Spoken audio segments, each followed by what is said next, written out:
Oh my God. I'm so excited. Hi. Hey. Oh my God, I'm so excited.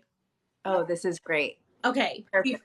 I don't know if you know Chelsea. Do you know Chelsea? You follow her, right? Yes. So she just texted me right before we got on this live and she goes, I just pulled up the chart for the date that you said and I think you're right. And then she's like, I have to make a video on it. And I was like, oh my God, I'm about to go live with Jen. Please jump on. And she goes, okay, I'm trying to get the kids to sleep. If you guys are still on, I'll jump on. And I'm like, yeah, I want to know Oh what my her God, reading says. that would be so cool. Oh my I God, I would love if know. Chelsea joined. I know. I'm If you gonna guys don't adjust know my who tripod. Chelsea is, it's Chelia. She does like astrological readings, birth chart readings, all the everything. She did my birth chart reading on fucking point. She's so good. It's well worth. Well, I don't know if she's still doing them, but she did $100 for an hour reading, and she didn't know me. And she just like I booked it without her knowing who I was, and she sent me the reading, and it was on fucking point. She's so good. Oh my God, I'm excited. I hope she can make it. I know. I hope so. Oh my God. Hi, Jen. I'm so excited to see you like I in know. person almost. Uh-oh. Lose her? Oh no. What happened, Jen? Come back. Jen. Yeah, let me see. How can I Oh, here she is. Okay. It's I don't know if she has an underscore in there somewhere, but it's Chelia. Like Chelsea and hell yeah, Chelia. Okay. Hi, welcome back. Yay. Hi Okay, so let's everyone. talk. I'm looking at the comments here. I actually like that I'm like next to the comments on my side because then I can like actually read them. Yeah. As she switched timelines. Oh my God. Oh, you Okay. guys are so sweet. I know I'm so excited there's so many people on. Okay, so let's talk. So a lot of people are asking, yes, thank you to whoever tagged. I think that's her Chelia. I think there might Yeah. be Oh, is there oh an yeah. H in there?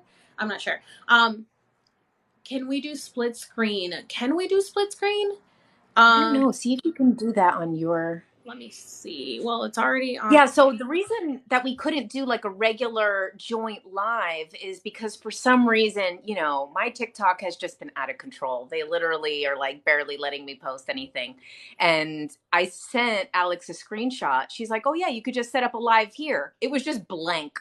Like when you click on that page, it was just blank. Yeah, that's so weird. Why? I don't know why it did that. I was like, yeah, you should be able to. Does anybody know how I can do a split screen? I've done a split screen before, and it's only been when I go to co-host and I see my friends are online. So maybe if you don't send a guest request, the only thing is that you're gonna see your followers' comments and I'm gonna see mine, so we can't both see them.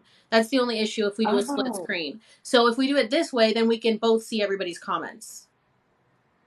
Okay, yeah, because I'm sure people are going to ask questions. Yeah, so we should do this. And also for you guys, if you guys end up missing any of this, as long as we stay on and TikTok doesn't mess with us, we'll be posting this on our YouTubes so you guys can watch it. And I'm gonna be converting this to an MP3 to put it on my podcast as well. So we can do that. And Jen and I were talking about possibly doing a podcast episode. So I'll put this on, but then if we end up doing another one, we'll have that one on too. So that'll be fun. Okay. Oh. So let's talk. We have so many people here already. I This is great. know. I've never had this many people. Okay, so So let's I talk. wrote down some facts too, because I'm always coming with the facts. Yes. So I think, let me just see in the comments, like, do most people that are here know about the video that just went viral for Alex and was about 2014? Seems fun.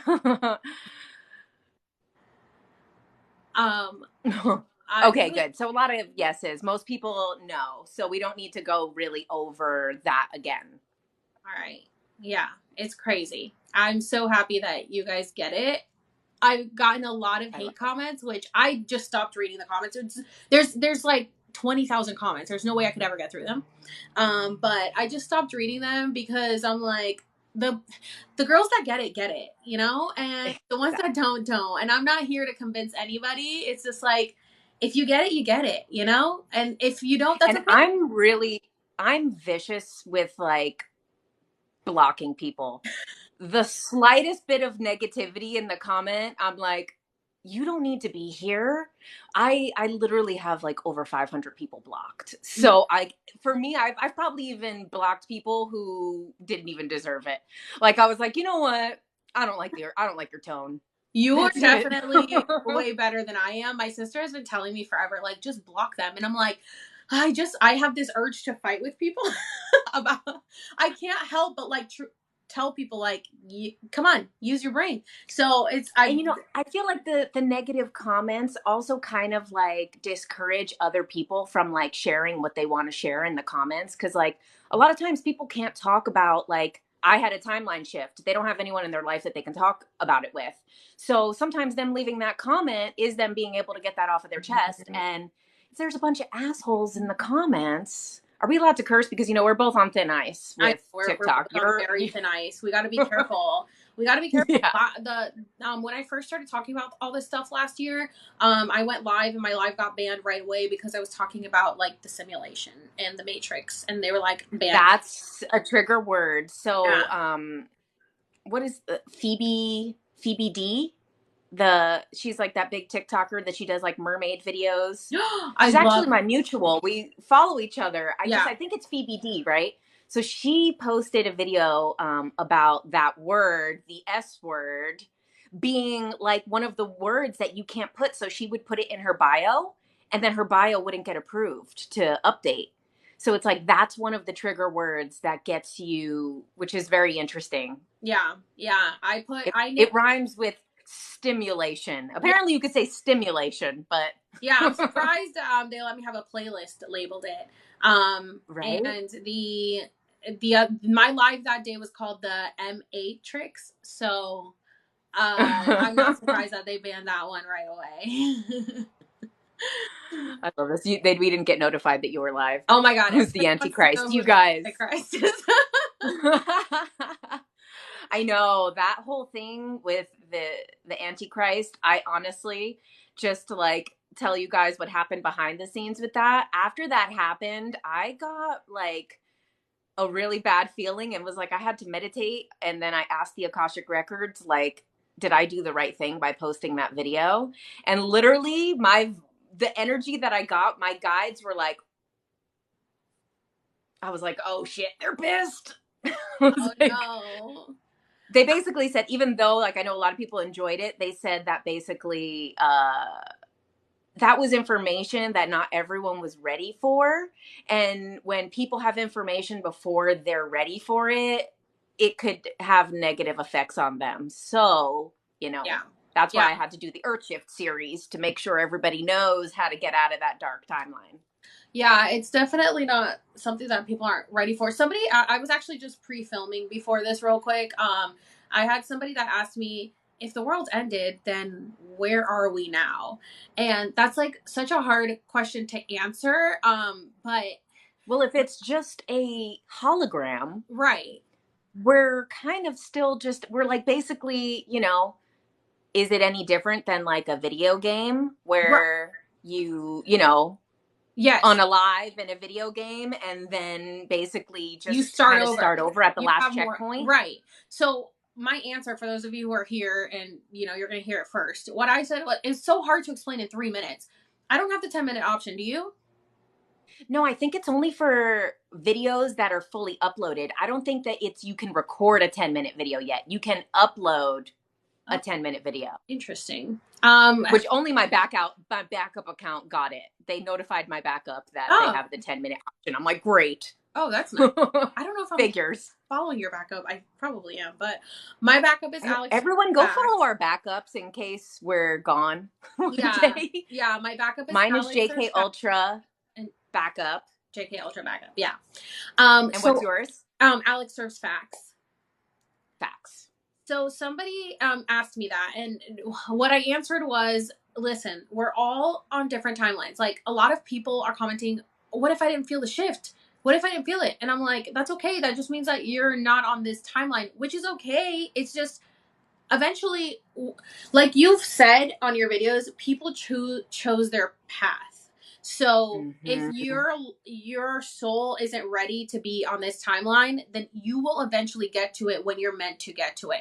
And what I said, I don't know if you guys have watched the movie Mother with Jennifer Lawrence. Amazing movie. Please go watch it.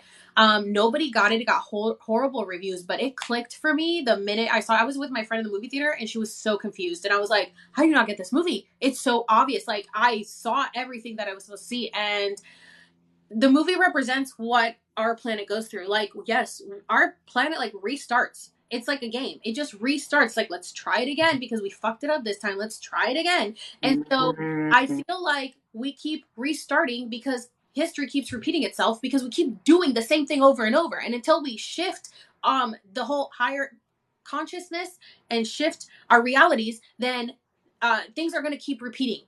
Like, why do you think everything keeps happening over and over and over again? We have to change it and then we can shift into another dimension and another timeline. You Mm-hmm. know more about the whole like 3D and 5D thing. So if you want to help explain that, that'd be great. Yeah. And I think now that we have, oh, I love that comment. Earth is a living library. It sure is. Um, so now that we have like a bunch of people in here, I have some really interesting facts that I looked up right before we started this about the Ethiopian calendar, the whole thing, because there was some questions about, how many days are in a year then and all of that. So, okay. The Ethiopian calendar is 13 months. 12 of those months are 30 days. The 13th month is 5 days long. So it's not a full month in our definition of months. And then in a leap year, it's 6 days.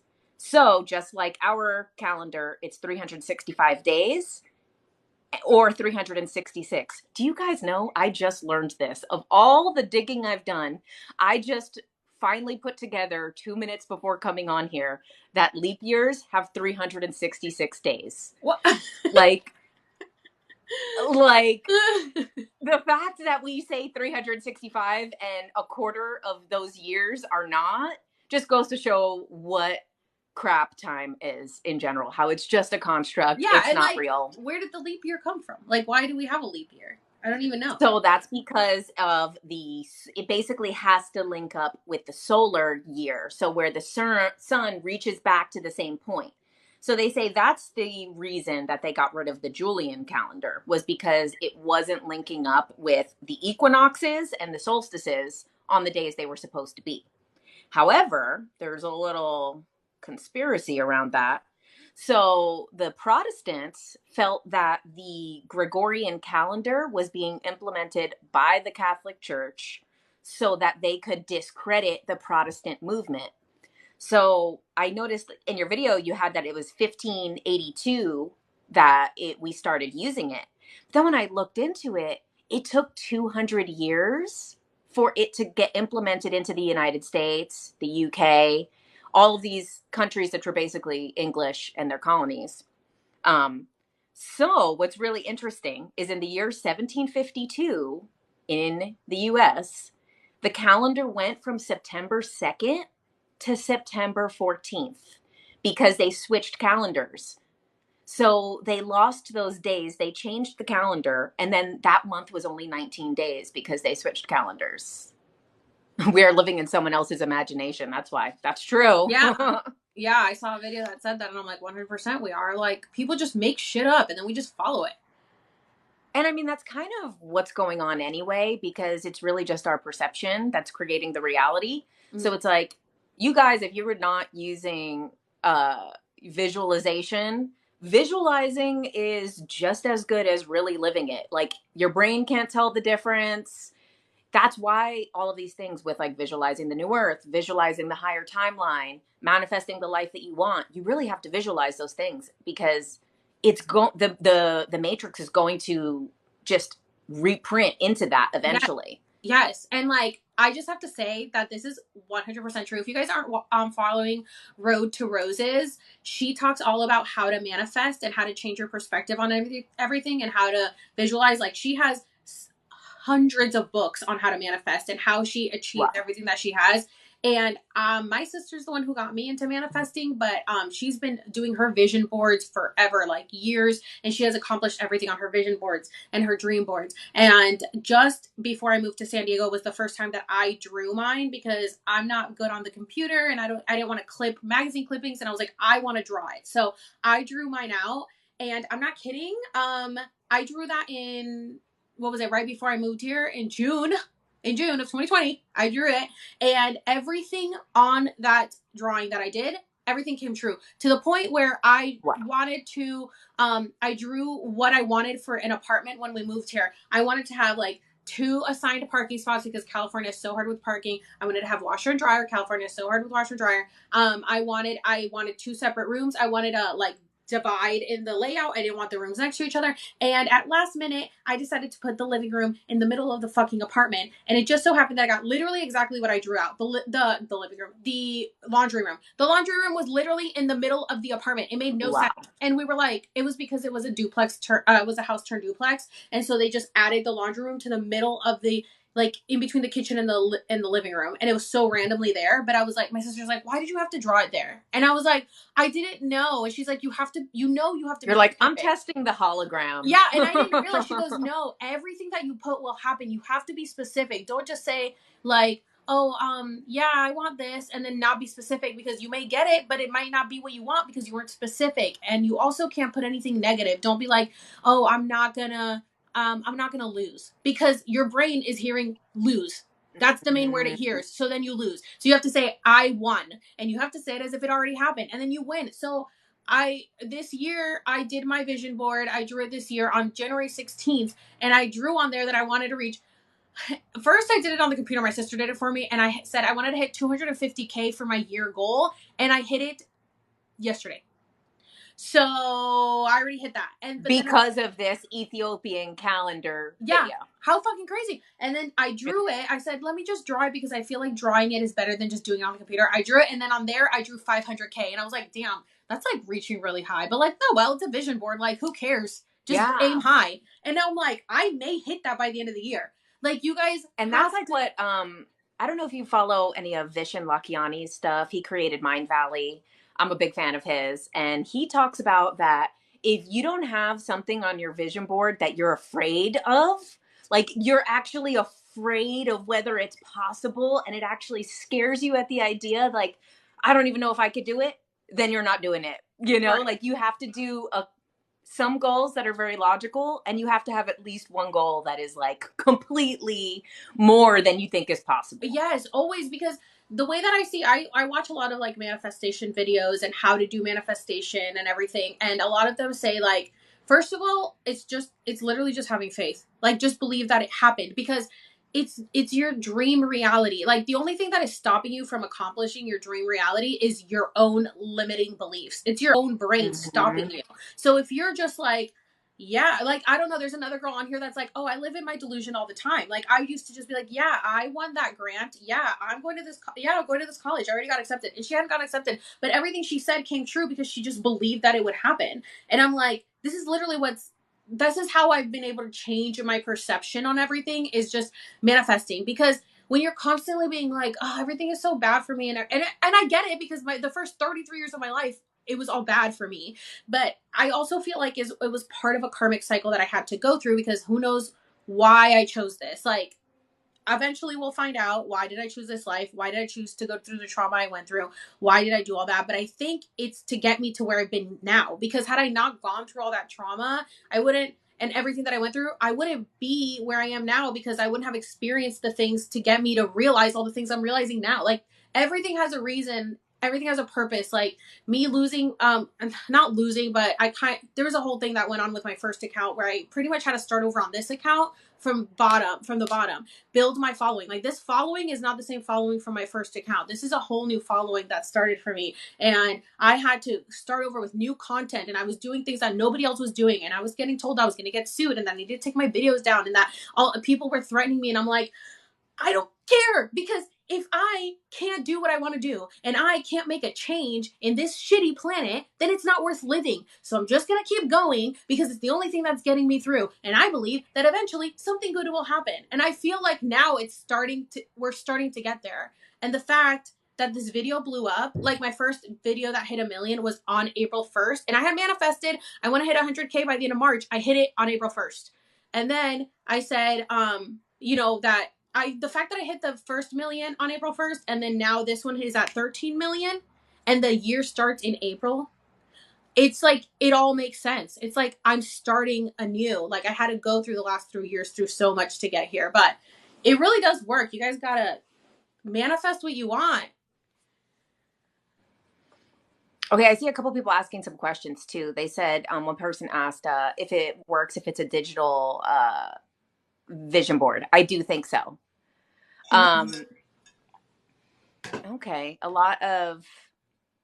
okay. So what? Oh, Chelsea's on. Chelsea, if you want to jump on and tell your reading, let us know. Is she in here? She's. Oh, there she goes. Yeah, I just saw her pop in. She's in here. Hopefully, she'll send a guest request. Okay, so one other thing that I thought was really interesting about the Ethiopian calendar. So their new year is September 1st. So September is the first month of their calendar. However, their September 1st is our September 11th. Just saying. Interesting. Let's see. What else do I have here? They celebrate Christmas on January 7th, just like Orthodox religions do, because the Orthodox religions go based off of the Julian calendar. Let's see. What else here? Oh, Greece was using the Julian calendar until 1923. They just switched to the Gregorian calendar in 1923. Wow. Oh, that's crazy. Freaking nuts. Yeah. Okay, those were just some of the interesting facts. Let me see. I think I got them all.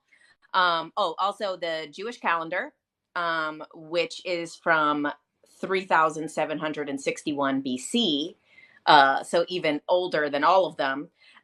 It's 12 months, but in a leap year, it's 13 months. And so their leap year is a whole extra 30 days.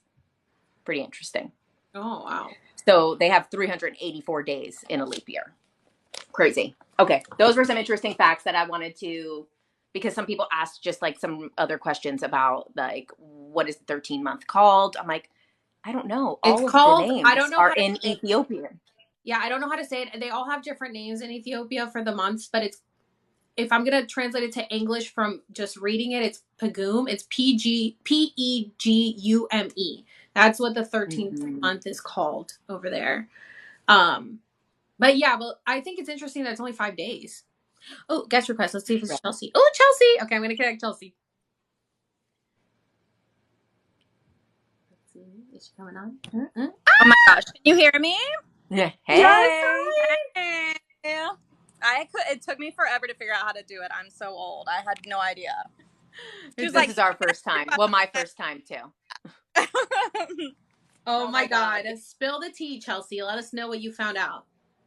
Listen. Okay. So, and I had to do some research. And I wrote some down. First of all, there's 2 different calculations that you can do for like astrological charts. So there's like the tropical calculation and then there's the sidereal calculation. So I ran both just to see like what was going on that day. Because technically sidereal calculates the planets exactly how they are and tropical doesn't. But anyway, so I was like, I don't know like which version might be, but in the Western chart, listen to this. So on that day around 6:13 at night, like Central Time, I had to write it down because it's on my phone, but the moon and Neptune were in an exact conjunction, not just to the degree, but to the minute at 16:15. And I don't know numerology, but I went and I looked up the numerology of it, and I'm going to get to like the Neptune and the moon stuff. But when I looked at the numerology of 16:15, it says like something along the lines of like, expect strange things to happen. What date was this? Was this in 2012 or 2020? December 31st, 2019.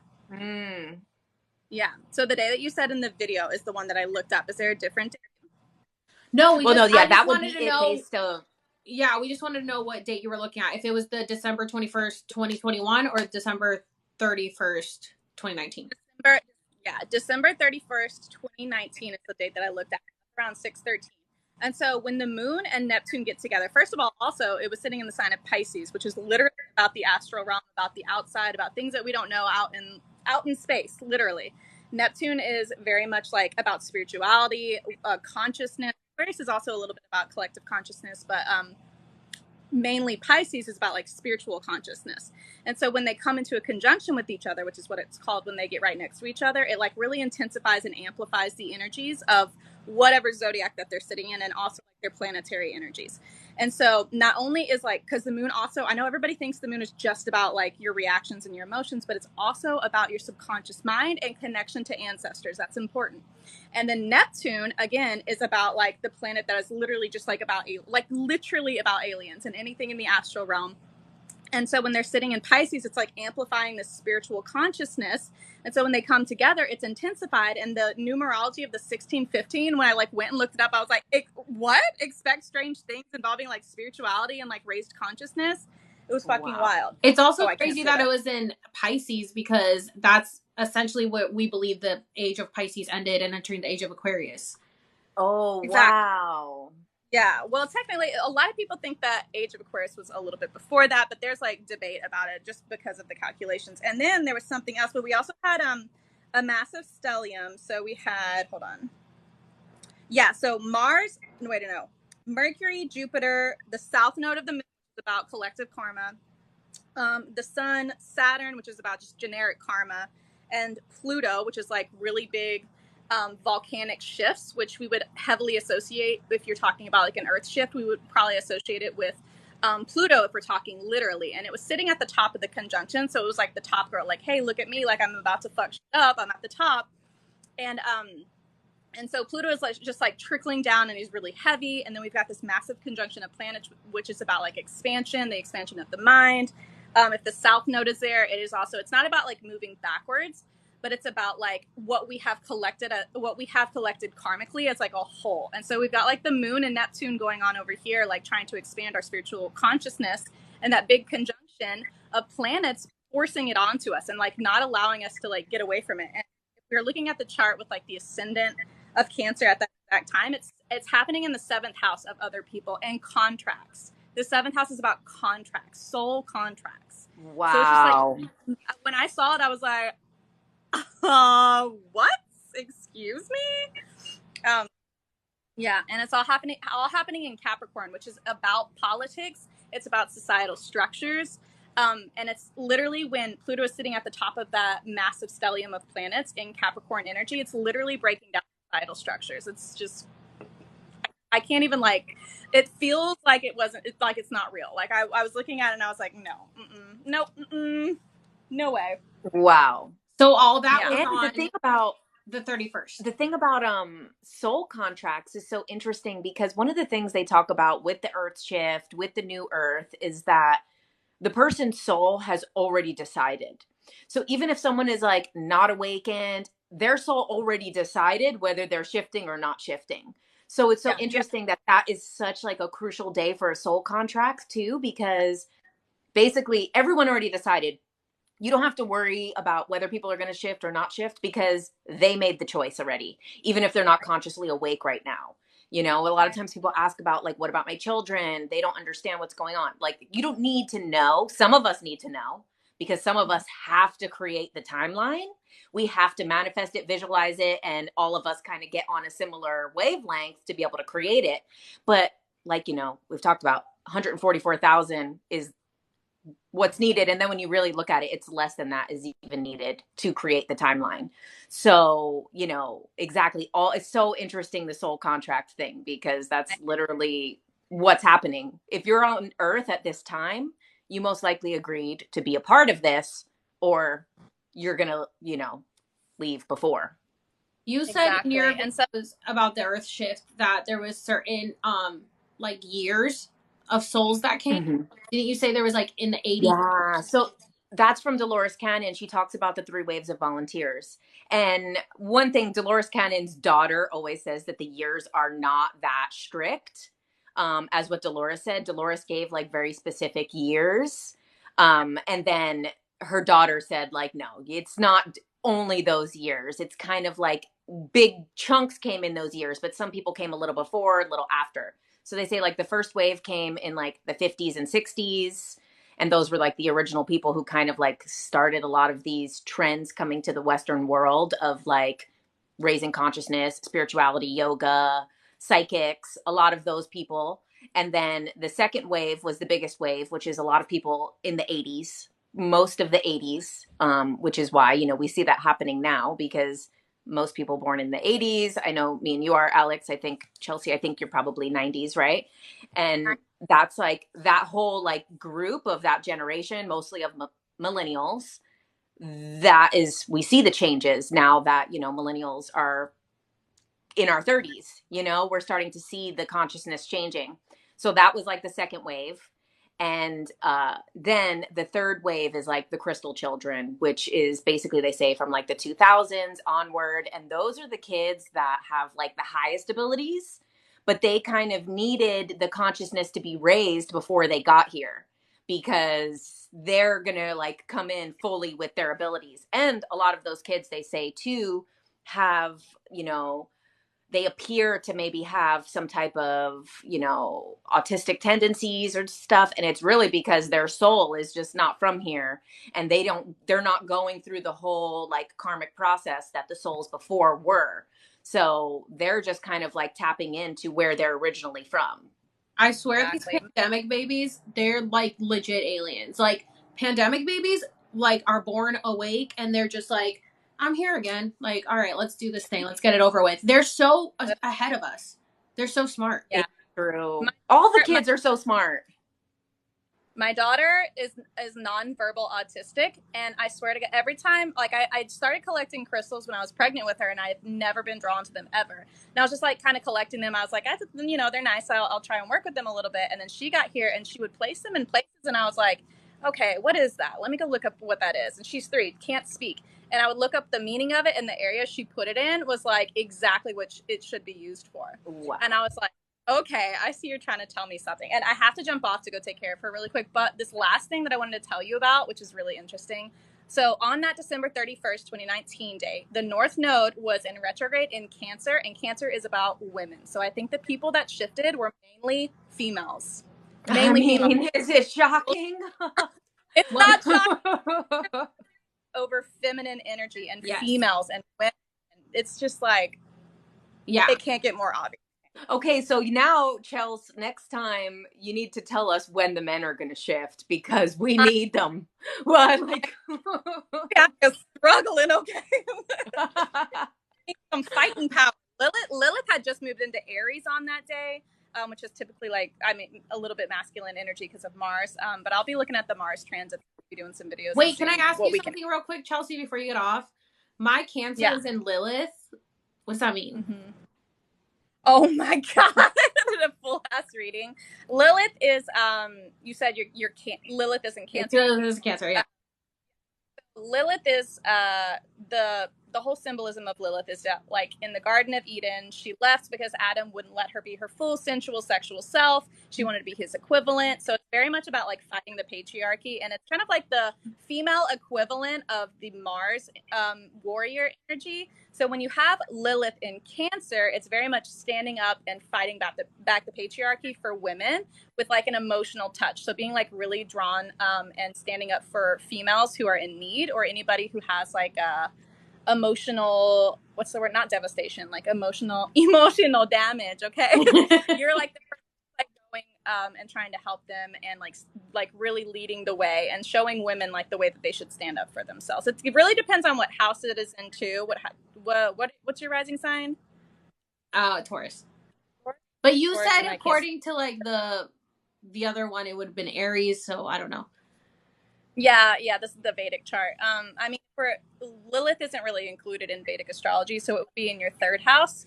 So it's literally about communicating and like daily interactions. Do you find yourself like looking out for women in bars and stuff?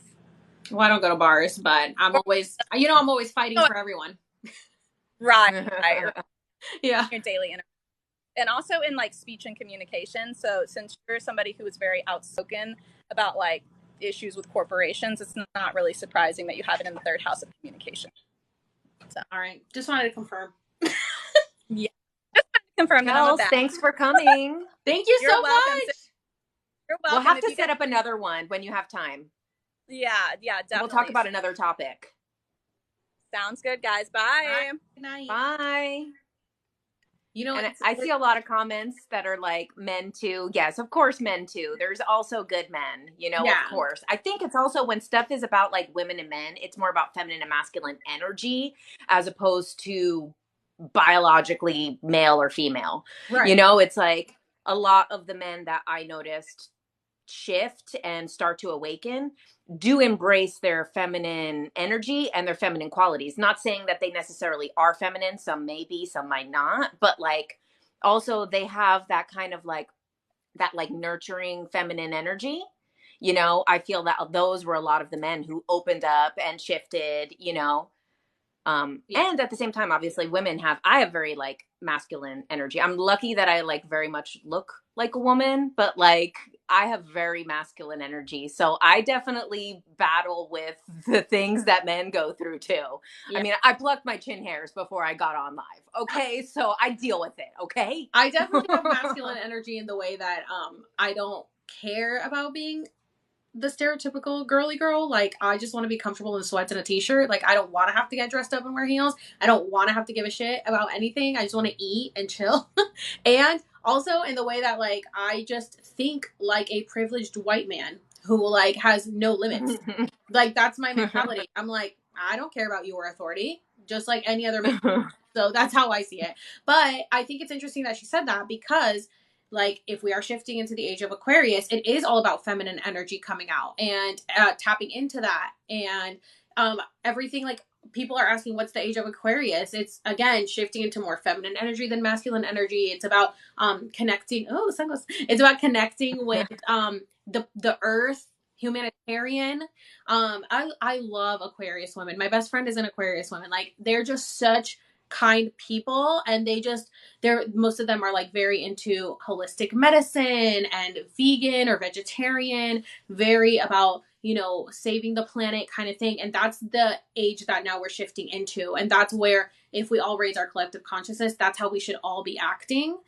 Which, leaving the age of Pisces was all about, you know, we followed Christianity and Jesus's teachings, but I think what Jesus was trying to teach people was what now we are going to enter in the age of Christ, was like, hey, just be this, like, how to eat right, how to, you know, treat people better, we're all one, like, just treat each other as equals, and then we can raise the collective consciousness. So I think now people are starting to wake up to that. I love it. So maybe we should answer some questions because I see definitely some questions scrolling by. So if you guys have questions, let's see, how does this other calendar affect our signs? Well, our signs are possibly not even our signs anyway, because the real thing is 13 signs. Like everything, you know, everything is secretly 13. Everything that's 12, like 12 months, but then there's 13 new moons in a year. And the word month comes from moonth. So there is kind of technically 13 months, and that is still that way in the Ethiopian calendar. And everything is secretly 13. I mean, 12 apostles. Oh, I got a hat, a witch hat. So yeah, like 12 apostles in the Bible, and then it's actually 13 because Mary Magdalene was one. What's Yeah, the 13th I think sign? it's interesting that Ophidius or something, I think it's called. Someone said, what's the 13th sign? I think it's called like Ophidus or something like it's that. something with an O. I think, and then someone said the 13 families. Yes, yes, the the 13 13th families comes. that I fill the think it's planet. interesting that they made 13 a bad number, like Friday the 13th, and there's never a 13th, you know, floor at the hotel, and 13, it's always 13 is an unlucky number. And I'm like, oh, isn't that interesting? Why is that? It's like they're trying to hide. And what's so interesting is that in this book called The Pleiadian Workbook by Amor Kwan Lin, they have a chapter about the number 13, and that it is the ultimate manifestation number, and that 13 is so powerful, and that it's actually a higher, like, you know, we're taught that like 13 is evil and dark, and it's actually like of higher consciousness. So they talk about the reason we've been hidden from the power of 13 is because it's actually so powerful for manifestation, and it's not something that's dark at all. Yeah. Yeah, somebody mentioned, look at Taylor Swift. Taylor Swift loves the number 13, and she's been pretty lucky. So that's her lucky number. Somebody said, can you elaborate on the 144,000? Okay, so I did a video on it. You could see that on the end of my Apocalypse series. But the 144,000 is interesting because it comes up in the Bible, in the book of Revelation, basically as the whole world is ending and everything is happening and Jesus returns. There's 144,000 people that stand with the Lamb. Now, the Lamb is often interpreted as Jesus. It doesn't directly say Jesus. It says the Lamb. And some people see the Lamb as light, as innocence, as purity. So there's the 144,000 in the Bible, which is what really made it popular. But then it also shows up in the Emerald Tablets. It shows up in Native American prophecies.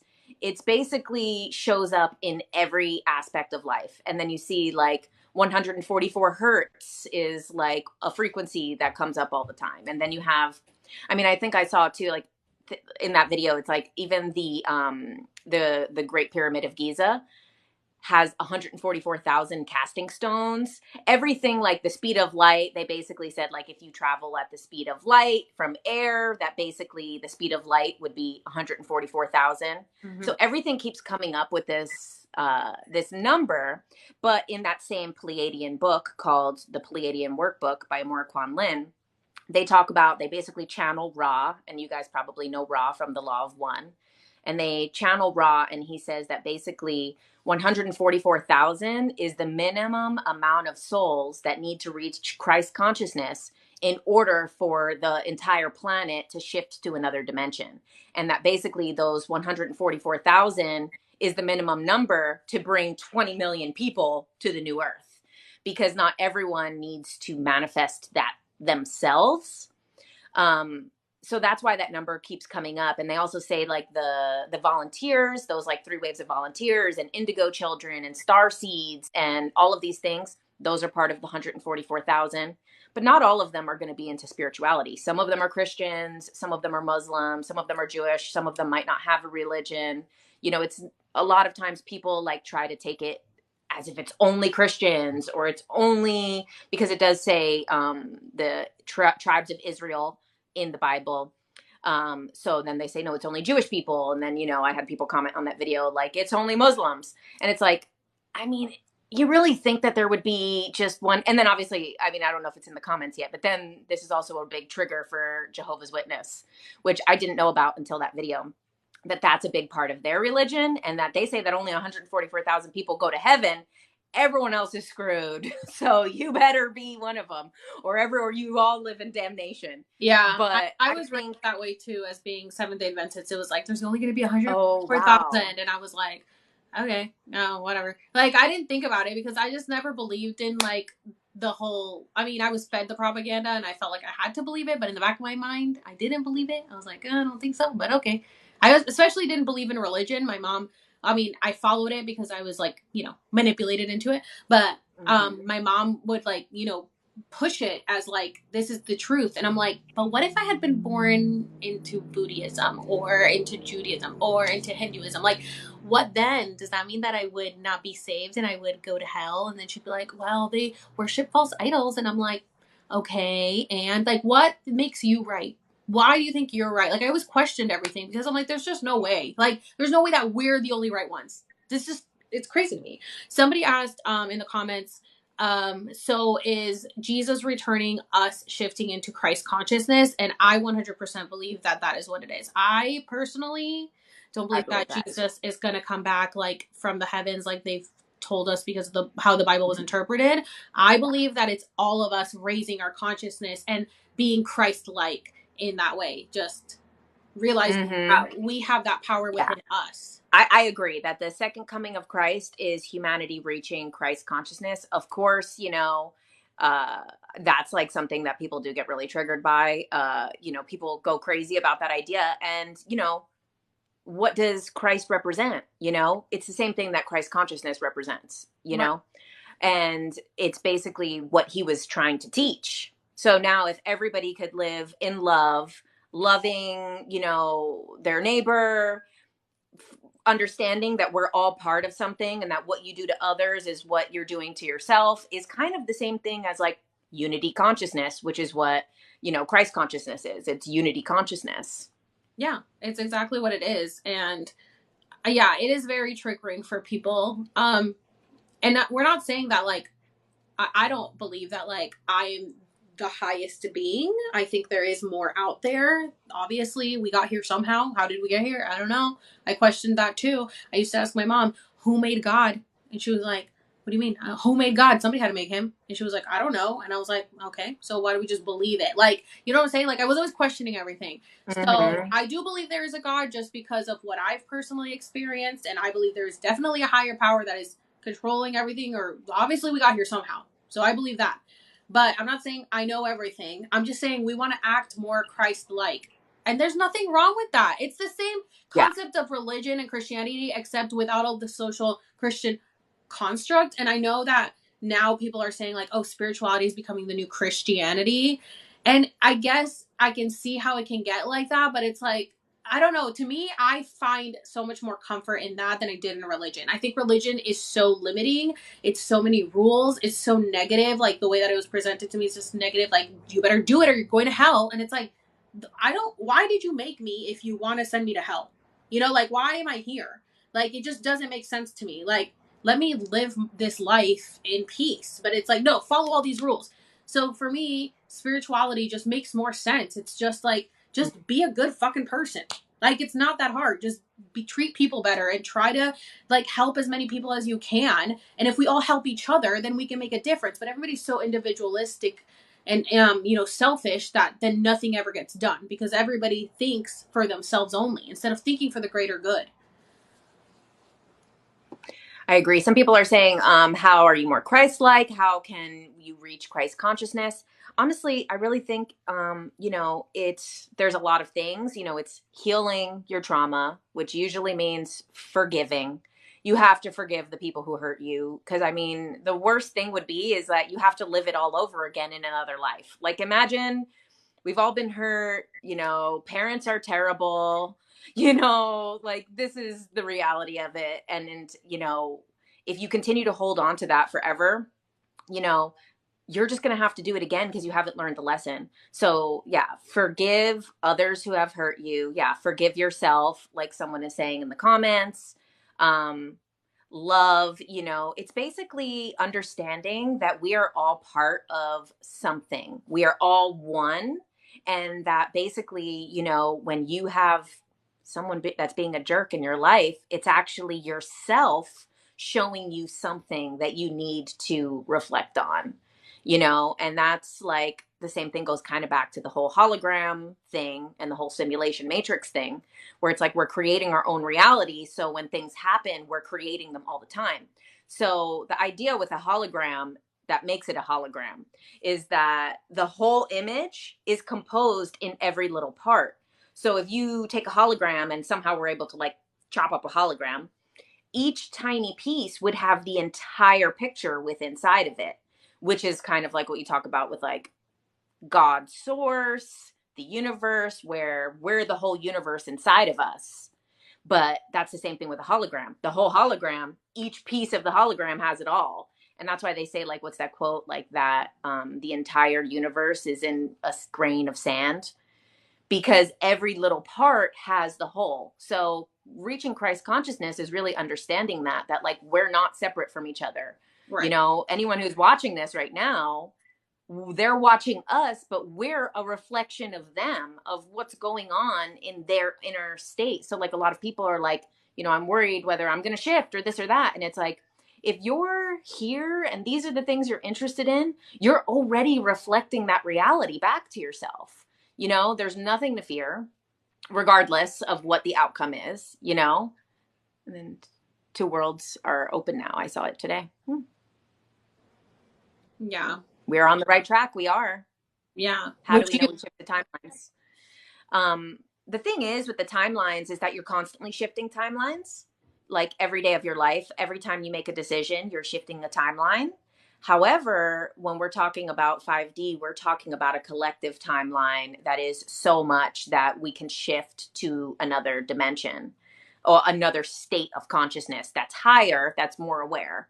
So you're always shifting timelines. You know, if you're like, do I want to take this way to work or this way that I don't usually go? You definitely are shifting timelines just in that process because you put energy towards both possibilities. Now, both of those exist, but you're only perceiving one. But when we talk about the collective timeline, like 5D, you know, that is where you have thousands of people all thinking of the same timeline, the same future reality. And we're all putting our thoughts, words, emotions, and actions and visualizations into this 5D timeline where, you know, then back to like the Ethiopian calendar, where like that other day that we were talking about, December 21st, 2020, which was that grand conjunction. And it was like this big astrological day. And people said that's when the new earth was going to start. When we switched that to the Ethiopian calendar and it was the end of 2027, that made me think that like, if you're manifesting the highest timeline for yourself, for everyone, for the planet, then what happens on that day of 2027? Do we then just like live and we're like, hey, we made it, like things ended up being great, it all worked out in the end? And then some other people perceive a timeline that the world is ending. Right. I wonder about that. I asked you that when we were talking the other day. I was like, what do you think is going to happen? Do you think it's going to be a physical shift? Is it going to be like, we don't know. We can only imagine. Like, we don't know what's really going to happen when when it really. So Dolores asked a lot of questions over the years because obviously everyone asked the same question. She's like, I need answers. And they say, you know, it's not exactly clear to understand because it's also something that's outside of our language and our range of perception at this time. But the thing that came up consistently was that initially when this shift happens, it happens in your physical body. So it will, and you will initially in your physical body. And they say it's kind of almost like you just step through. It's not like something happens and we get like ripped apart and all of this stuff. It's kind of like you'll just step forward and something has changed and you're not fully sure what has changed. And then they say over time of being in that 5D timeline, then you will eventually not need a body anymore. But they said that's going to take time. So the initial steps, you're going to be in your physical body and it's going to be very similar to Earth the way it is now. Yeah. And then over time, as that consciousness continues to raise, people will get more abilities. People will be able to do supernatural, unhuman things because they're living in a timeline that that's possible. Yeah, I had told you that I had that dream a while ago where I got, you know, steps led up to this, but at the end I came up to a brick wall and I was like just stuck there and I heard a voice being like, just walk through it. And I was like, what? And they're like, yeah, just walk through it. And I walked through the brick wall and I was on the other side. And then I told you that and you were like, oh my God, that's what Dolores Cannon says. You're just going to walk through it. And I was like, oh my God. Yeah, I totally see myself. And I've had so many dreams like that I'm just going to walk through it. And so many people comment that they have these really similar dreams. Yeah. Where they're walking through to another dimension or the Earth is splitting in two and they're going with one and the other one is continuing. Yeah, it's so crazy. And when I had that experience with the lady at Chili's that was like, told me, you know, don't give up. You have so much stuff coming for me. She said, everything's going to seem really weird right now and it's not going to make sense, but it'll make sense in your 40s. And I'm turning 35 next month and it's 2022. So in 2027 is 5 years and I'll be turning 40. So everything will make sense then. It's going to make sense. That's crazy. So what else did somebody ask? They asked about 5D and then they asked, Mandela effect. Okay. So people are asking, so the Mandela effect started really in 2012, which we believe has to do with CERN, right? Yeah. So I think they say that the Mandela effect started around 2009, 2010. And that was when they first started the Hadron Collider. So I think that the Mandela effect is partly due to CERN, personally. But I also think that, what I had posted at the end of that Mandela series, the information that then ended up being the next episode on my favorite show on Gaia, Cosmic Disclosure. The next episode, he literally was talking about how there's basically a master timeline that is a successful timeline of the universe. And then when people stray too far from that timeline, they'll basically be taken off that timeline and put back. So basically, if reality goes too far off from being able to be successful, it will be brought back to the successful timeline.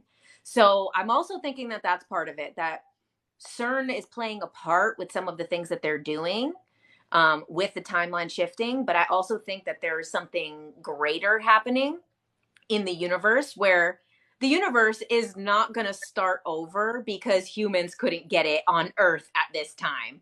There's no way the universe is going to be, however many billions, trillions of years old it is. And that's, probably since before the Big Bang. There's no way that the universe, which is also like God or source energy or the creator, is going to just be like, oh man, those people just didn't get it. I guess the whole universe is screwed. They're like, no, like we're going to put them back on the timeline because this is, and especially if time is simultaneous, the ending has already happened. The good ending has already happened. Right. We're just in a dream seeing it, we're currently like being human on Earth at this time is a lot of times described that we're in a dream now. A lot of people our real ask, like, self is asleep. Yeah, a lot of people ask, like, are we dead? And I'm like, I think this like the show The Good Place, like this is the bad place, and we are essentially dead because, like, if you watch the movie Soul, the Disney movie, that's what's happening. So like our souls come to Earth to fulfill a purpose, and then our souls can go back. So like this isn't real. Like this is just what our meat suit for this planet and this lifetime. So essentially, yeah, we're already dead. Life begins after death. Like for us, we'll remember everything once we die on this lifetime. And that's why they say that death is just a transition. That's why a lot of people call it transitioning, because you're basically, Earth is a school. Mm-hmm. A lot of times, people talk about a lot of different things, prison planet and stuff like that. But like the reality of it is that it's a school and we sign up to come here. So, some people who are advanced souls, they're not going to sign up to go to kindergarten. Why are they going to deal with everything on this planet to go to kindergarten? Like, no, they're going to, at least if they're going to come here, they're going to make sure that it's worth it. And they're going to learn the real lessons that need to be learned. Yeah. They say Earth is the hardest school. I believe that. Yeah, it really is. And it's crazy to think that we chose to come here. So it's like before all this, we were shown, like, I don't know if you guys haven't watched the movie 9 Days, watch that. It's about the concept of like being shown the life pretty much before you come here. And then one of them gets chosen to live the life. And it's like when you see it all play out and you're like, why did I choose to come here? But I guess we know, but we don't know. You know what I'm saying? Like right now we forgot everything. Our mind was erased. But when we were up there deciding, or out there deciding to come, we're like, yes, I will go through all that to get to this. Like there is a reason. And it's so that's the only thing that's getting me through. I'm like, I chose to be here for a reason, so I just got to keep going. Yeah. And that's the thing is that a lot of people in their spiritual journey, if they really do contemplate and meditate on it, they can see why they would choose this life. Because the thing too, now, if we are, which I do believe, coming to the end of a cycle and transitioning into a new Earth, I think that we're also ending karma for ourselves, for others. So a lot of times, for me, a lot of the issues that I've dealt with have to do with like women and men and, the relationships and being a woman and things like that. So it's like, I know that part of the lessons that I'm healing is collectively for women, So I feel like when I really do think about my life and my whole life story, if it was a movie, it would be about, women and this growth of women, like coming into their power. And, you know, so I think that that's basically, you know, if you really think about the theme in your life from the time you were born till now, all the issues, all the struggles, there's usually a constant theme. And that's probably the karma that you're also healing for the planet, which is great. Like, you imagine, like, the horrible stuff that you've gone through, you're actually helping everyone who's ever gone through that, which we also know through epigenetics is true, because you already in your DNA have the history of everything that has ever happened to you and your ancestors, your grandparents. Every traumatic thing that has happened to them is written in our DNA. So when you heal those things, even scientifically, you're healing them. Thank you for all these gifts, guys, by the way.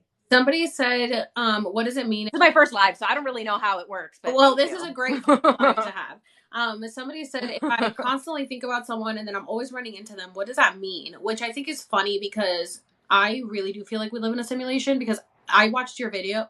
Were you the one? Oh, your story where you said you kept running into your neighbor like every single day. Out of control. That happens to me with this. I live in a building with like a lot of units, and yet I run into this mom and her son every single time. And it's not like I'm on the same schedule. Like, I literally just, I go to Target, she's at Target, I come back, she's following me, I like go out to check the mail, she's there. I'm like, why are you you're in my reality, you're the only neighbor I see every day. It's like she's so a Sims true. in my reality, in my simulation. Yes, like the Truman Show. I literally feel like I'm in the Truman Show. That movie, I love that movie as a kid. I was like, this is what I love it so much. I think when you think about someone and you see them, I think you're just manifesting them into your reality, probably. Yeah.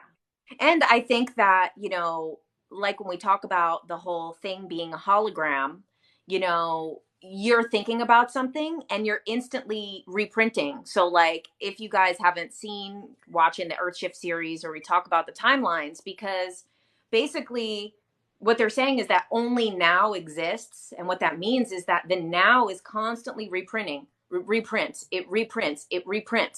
So when you think about someone, you just reprinted a now. That person was a thought. Now that person is going to pop up in your reality. Same thing, like, you know, you think like, oh, whatever happened to so-and-so? Then all of a sudden they call you, you know, like that happens all the time. Yeah. Like, have you ever noticed, if you're like looking for a white car, all you see is white cars? And it's like, when you're actively looking for something, that's all you see all the time. Like I just posted a video about angel numbers, and I was like, the minute you start like thinking about angel numbers, you're going to notice them all the time. Whereas before you didn't even realize they were there. So did you see, I think his name is Sacronaut. We follow each other. I've seen a couple of his videos, and he did a video on angel numbers that's so good. So he basically adds 111, 222, 333, does it all. Every single angel number adds up to 369, 369, 369. And it's like, that's what Nikola Tesla said. If you know the importance of 369, you know the universe. We talked about in the Earthshift series, the whole 369 of this trinity of what she says creates the hologram. And then even the whole manifestation things of 369. So it's like interesting that the angel numbers all add up to 369, 369. And then when he breaks it down, he keeps adding them, like, you know, with like numerology, how it just keeps going until you get to like a single digit. He goes all down, all the angel numbers, all everything, it all equals 9. And then 9 is the whole thing where they talk about 9 being basically the name of God, the frequency of God. You know, like that's like, isn't that what that movie Pi is about? Is that they're trying to find out the true name of God through math. Oh, I haven't watched that one. Oh my God, it's good. Yeah. It's dark and scary, but it's good. Oh, what about deja vu? So what's your theory on deja vu? I think it's the same type of thing. I think we're creating the reality, but I also believe that it's a confirmation, because in the book Journey of Souls, which everyone should listen to or read physically, it's so good. He talks about, well, it's the same type of thing. He does what Dolores does. He does regressive hypnosis and then regresses people to the point where they were not incarnated in a life. But he was a skeptic. So he kept trying to like figure out a way to proof that these people were making it up. And then in the end ended up becoming the biggest believer because he couldn't disprove it. And one of the things that he talks about is there's like a life selection room, and they say rooms because obviously we're going to perceive them and use the words that we have. I doubt it's an actual room. And they say that basically when you're choosing your life, after you go over it with your guide and you go over the lessons you want to learn and who everyone's going to be, and you're going to be the bad guy, you're going to break my heart, you're going to cheat on me, this is going to be great, we're going to go down there, this is going to be so much fun. And then there's a thing which is very important, which is you go to this room and there's like guides that work there, and they basically say that it looks like a screen and they show you points of your life, and they want you to like really study these moments, and they're not like very significant moments. The one that's in the book, literally he was like 4 years old and just his neighbor's necklace was like glistening in the light. That was the whole memory that he had to remember. Yeah, He was like anytime staring I had at it, deja like, vu, don't it's forget been it. like random moments. It's like, oh, I just had deja vu. Like, yeah, we already did this, and that's it. It's just And that's the thing, is that maybe that's from that life selection room when you're trying to remember. They're like, don't forget this. This is how you're going to know you're on the right path. And so that's what I think deja vu is, because, you know, if you've ever been in like a karmic relationship, you know, like not the good soulmate kind, but the type that you think is a soulmate until it's horrible and it's not. During those relationships, one specifically that I'm thinking of, we literally, both of us were having deja vu every day for like 3 months. It was insane. And I was like, what is going on? Every single day is deja vu. And, you know, in the end, it ended up being terrible. But but then, you know, I learned about Journey of Souls right after that relationship. Is actually that relationship, the way that I ended up healing from it was through the book Journey of Souls. So then I was reading that and they're like, you have to remember these certain points. And I'm like, damn, that's why I was having deja vu at the most insignificant moments. But my life as a whole was going through something interesting. right. Yeah.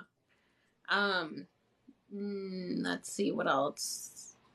Oh, somebody asked, do you believe in soulmates? I do believe in soulmates. I think the whole twin flame thing is a very complicated topic. I think it's like a trigger word because some people believe in twin flames. Some people believe twin flames are like karmic relationships that are horrible, that teach you terrible lessons. I think those people who think those are twin flames, I think are justifying their toxic relationships. I don't think that that's what a twin flame is. I think that they're justifying their horrible relationship that they're too afraid to leave. yeah. I do believe in soulmates, though. I do think that we have partners that we've been with many times before, that we are meant to be with, and we basically make a contract with them to be together in life. However, in that book, Journey of Souls, it says that not every life, and hold on to your seats, guys, not every life do we choose to incarnate with our soulmate. So there is some lives that we choose. If love is not an important memory for that life, not an important lesson, your soulmate might not incarnate with you in that life, and you might not meet them.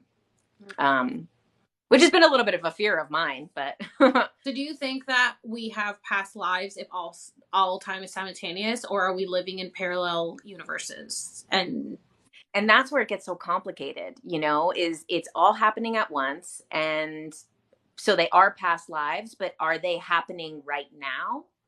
And is that why sometimes when you do a past life regression, it completely relates to what you're going through at that moment? So it's like your soul is in a certain vibration, and then you do a past life, and that's kind of still a representation of kind of what you're going through now, you know? So that's what I wonder. And then there's the whole thing of imprinting, which blows my mind, which is some people who are here, their souls have never been on Earth before. So they basically download a bunch of lives and come down with basically their real past lives. They just didn't experience them. Someone else did. And you can always do that. Even if your soul is from here and you've lived on Earth before, you can still, before, like say, you know, I'm going to come here to live my purpose. I'm like, well, I better download lives from all of these different topics, which is why they kind of explain why some people have the same past life of being uh, kings and queens, and everyone was Marilyn Monroe in their past life. I don't think that's imprinting. I think that's a little delusional. Personally, I don't think that everyone is imprinting Marilyn Monroe's life. I feel like it's human nature to want to be famous in your past life, and it kind of justifies how you feel now. Is like, oh, it's okay, but I was a king in my past life. You know, Dolores, of her Oh thousands my of God. sessions, she I'm said not so once was a famous person. sorry. I didn't mean to interrupt. Road to Roses is here. If you want to join, let Oh, me know. nice. I was talking about her earlier. She's the one that really helps with manifestation and teaches you guys like how to manifest your reality. So definitely go follow her. And if you want to join, please join. We had Chelsea on earlier who talked about astrology. So if you want to join, you can. But anyways, I just want to let you guys know that she's on. Nice. Sorry to interrupt you. No, yeah, I'm rambling. But yeah, I do think the past life thing, you know, Dolores said of all of the sessions that she did, thousands, she never had one person be a celebrity or a famous figure. That it never was. She said most people are literally picking potatoes.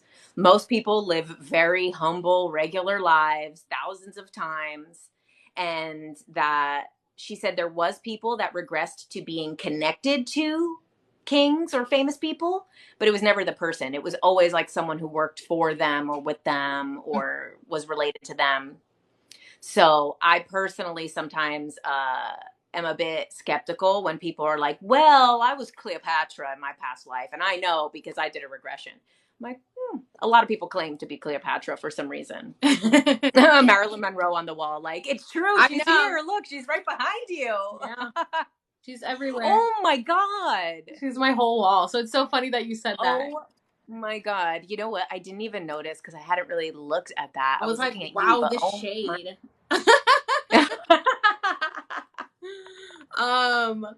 Somebody asked earlier, have you done ayahuasca? I'm actually doing ayahuasca for my birthday next month. It's my first time doing ayahuasca. I'll be doing 3 ceremonies. I'm so excited. So I can't wait to share my experience with you guys whenever I do it, which is interesting that this blew up right before I went on my trip. So we'll see what I see there. I'm excited. I know. I'm excited for it to hear what happened. I've never done it. I always said that, like, if it's right for me, she will find me. I'm not going to seek her out. Yeah. I'm just like all for it. I'm just like, yes, anything. I want to know. I want to do it all. I'm so excited. I also see that my friend is here. We are makers, you guys. So you follow them. They are like amazing. Oh, I lost her. I'm sure. Let's see. Oh, she's going to come back on here. Do I feel like there's a massive awakening? Yes, 100%. I do believe that there's been a massive awakening. I think everybody is waking up, which is what Jen said is that you only need 144,000 souls to ascend into, you know, the new reality. And her videos have blown up into the millions, and my video is at 13 million, which means that we've very well surpassed the 144,000 people that we need. So that's amazing because that means that we're on the right path to changing. Mm-hmm. It's true. I think, and that's the thing too, with time being simultaneous, it literally just means like it's already happened. We've already ascended. We're just watching it play out. So never have any doubt about it. I don't have any doubt about it. I do have 2 guest requests. Do you want to connect them real quick just to see what they want to talk about? Sure. All right. Yeah. Let's see. So let's see if this will connect. And there she is again. We are makers, you guys. Go follow my friend. She is an amazing singer and she's in a band with her husband. Said, what is ayahuasca? Ayahuasca is a plant medicine that you drink, and then it connects you to, what is it supposed to connect you to? Mother. Hi, Davy. Hello? Hello, can you hear me? Hey. Oh, We hear you. You can hear me. Can you see me? we cannot No. see you. Why not? Oh goodness. Road What to do I have to do, Roses. guys? I've never done this before.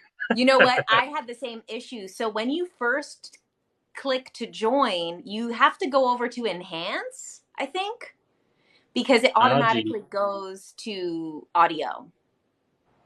Oh geez. May I try again? Is that okay? Yeah. Yeah. Yeah, go for it. Okay, cool. All right, great. Okay, so I have Road to Roses trying to connect. Nice.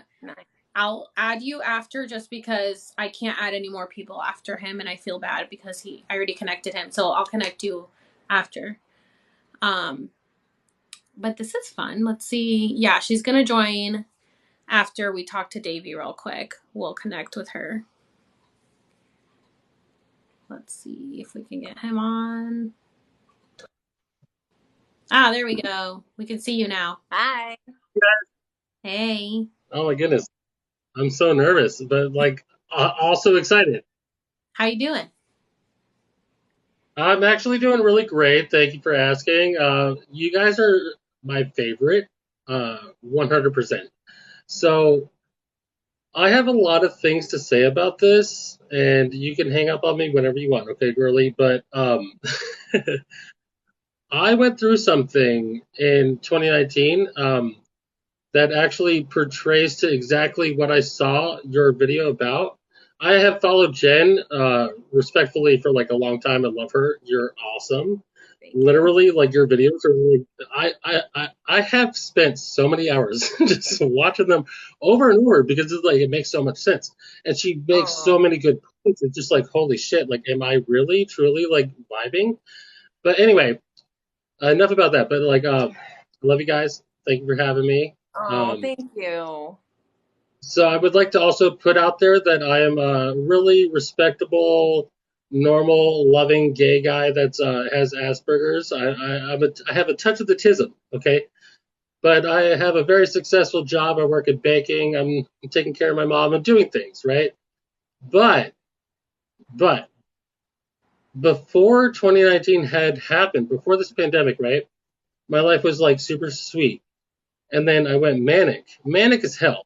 Like, I swear to God, like, the craziest things were happening to me and I just didn't know what to do. So I just like overdrank. I was drinking, drugging, whatever. I love my weed, whatever. I still do, but like I'm Don't only we human. all? Right. My whole thing is that I truly do think that something did happen because I have a really upsetting story to share. So my alcoholism actually got me a DUI, right? That was me. That was my fault. And then I spiraled even more. And then I woke up from a dream of me literally having lived almost like 3 years, but it was all in like a sense of a moment. And like I woke up and I was like, oh, I don't want that to happen. Hell no. I got ready for work, but I was just like, I don't want that to happen. And then next thing you know, I'm put into like these random situations and I ended up getting another DUI, but I woke up driving my vehicle, which is really scary because I did not drink that much, but apparently, obviously, I did. So I blacked out and I was driving my vehicle in Phoenix, Arizona. Okay, and I crashed because I woke up driving it. I have no recollection of this whatsoever. Then, like a week later or whatever, I had like this whole entire like rear like almost like a rear download that they talk about, like Ashley. I don't know if you follow her, but it was like as if I had to do that in order to get where I am. And it got me out of my really hardcore corporate job that I worked at for Yelp, which was very, very great. I was making like 90K a year, loving my life, but it was kind of messy. And it got me out of that, brought me to Arkansas, random ass place. But I had to take care of my mom. And ever since I've been here, I've been having hardcore deja vu, like as if I had been here before.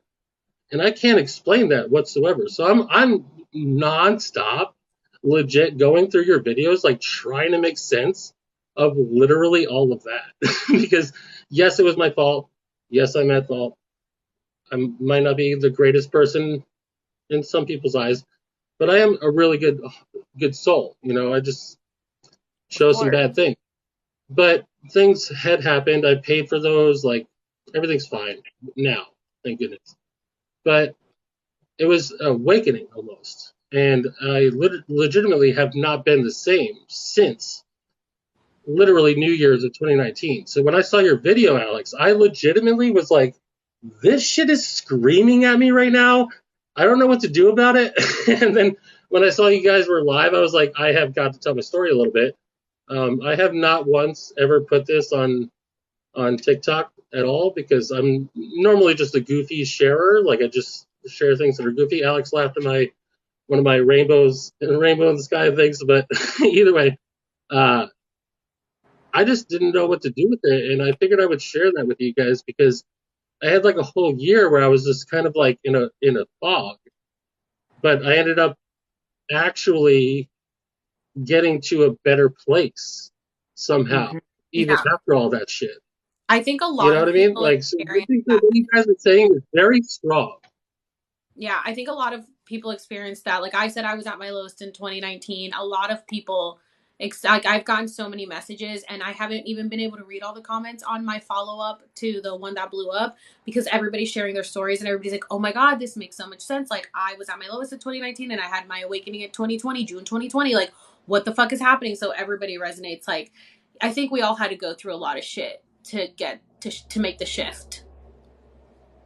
I And think so too. sometimes, It makes a lot of sense. sometimes things happen when we're kind of resisting the path we're supposed to be on. So one of the things that comes up, like I've talked about before, I am like trained in Dolores's style of hypnosis. I just don't really do it on people often. I would But one of love to be one of those people.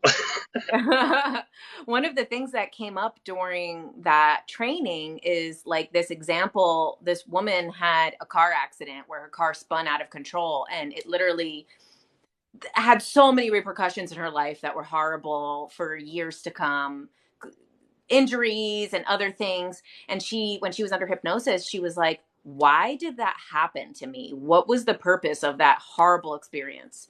And the answer that she got was, one, it was a physical manifestation of what was happening internally. So she was internally spiraling, and then her car physically spiraled.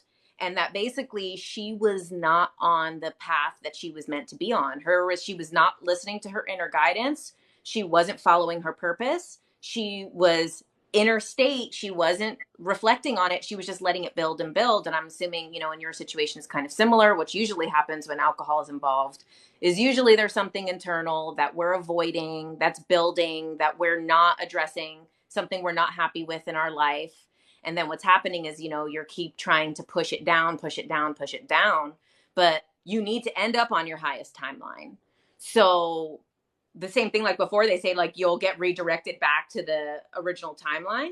You're going to get redirected back to that good timeline, even if it takes hell to get back there, because if that wouldn't have happened, you would have stayed in Phoenix. You would have stayed at that job. You would have not ended up on a certain path. And now, in a few years, you're going to look back and be like, if that never happened, I would not be here today. Yeah. And that's why, they say Yeah. hindsight is 2020, because you look back and you're like, wow, all of those horrible things. And, I'm sure everyone here agrees is that a lot of horrible things is what led to eventually something good down the line. I also think And Jen, I think that you actually just said it yourself. Oh, I'm sorry, Alex. sorry, no. I was just gonna Jen, say that they say that perfect vision is 2020, so I just think that's an interesting coincidence. yes, and I'm actually going to point out, Jen, that you just said yourself that hindsight is 2020, and I think that has a little bit more saying in it than we think, a little bit more meaning than we think, Mm-hmm. because I Especially didn't. if 2020 is when the freaking real calendar ended. Exactly. I'm fucking saying, like, Yeah. I oh my like god, the That's person that so said crazy. hindsight is 2019. It's insane are that you kidding? I don't know how I found that, but it was the middle of the night and I was on edibles and I texted Jen right away because it was like, girl, please tell me that you know about this. And I I hadn't even processed everything yet. So she went ahead and like did the math really quick. And I was just like, we were mind blown. And I was like, I have to make a video about this. Like, I have to make a video about this because nobody's talking about this. And I had no idea that it was going to get to that level. I was like, holy shit. Like, makes sense to I'm me. happy you did. I'm very happy that it did. Yeah. Just as a bystander, I want you to know that you actually are very much onto something that a lot of people actually are not aware of, but are aware of in the weirdest way. Because like so many people are like blindsided, but yet still aware, Mm-hmm. and they're literally waking up to Christ consciousness. And it is an actual situation that's going on right now, and especially the things that are going on in Ukraine. Like that alone just points out to us that there's a lot more going on than just what we're dealing with. Yeah. And that there can be so much more. And it really, truly, truly does just stem on the fact of like how we progress ourselves as a person, not just you as a group. Like, granted, we have like 1,000 people here right now. Like, everyone's living their own lives, but it's really important to know that we are all trying our best and trying to awaken to that, whether we like to think about it or not. Everyone wants to progress. Everyone wants to be higher up. Everyone wants to get out of that funk. You know what I mean? Mm-hmm. Yeah, and that's something I told Jen was, as a kid, my mom always said, the world won't end until every person from every corner of the world has heard the truth. And I was like, now I feel like I'm a part of that because 13 million people have watched my video, and whether they want to accept it or not, they've heard the truth. So now they can decide what to do with it. Exactly. Even if it's like all the calendars, even if none of the calendars are right, the underlying truth is that time is a construct. Right. That time is And not it's still real. happening. Exactly. This whole thing of 12 months, 12 hours, 12, 12, it's all a construct that has been created. It's not real. Yeah. So regardless, at the bottom of it, of your video, of the Earth Shift series, of the Mandela effect, of all of these things, it really is at the bottom line is that time is fluid. Yes. It really is not what we've been told. And we have to break that concept in order to fully shift a timeline. Right. You have to restructure, because basically, you know, they say like people that levitate, they levitate because they believe they can levitate and the people around them believe it. And they take those people who know how to levitate and they take them from India and they bring them to the UK. They're not able to levitate in the UK because there's not enough consciousness that believes it's possible.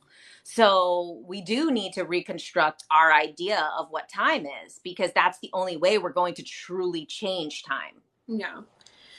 Well, Davey, I'm going to go ahead and add some other people. I have 3 guest requests now. So is there anything? Thank you, Davey. Thanks for your story. Well, hey guys, thank you for having me. I really, truly appreciate you both, and I'm going to be constant followers, so I'm going to be creeping all your shit. Okay, so just so you know. Love it. But mad props to you guys for like cracking the fucking code. Okay, I love you guys. Thank you. All right, bye guys. Bye. All right, let's see if I can. I just have to wait till. I don't know if you, yeah, I think there's the up at the corner. You should be able to click off. There you go. Okay. All right. Let me connect here. Then I have 2 more.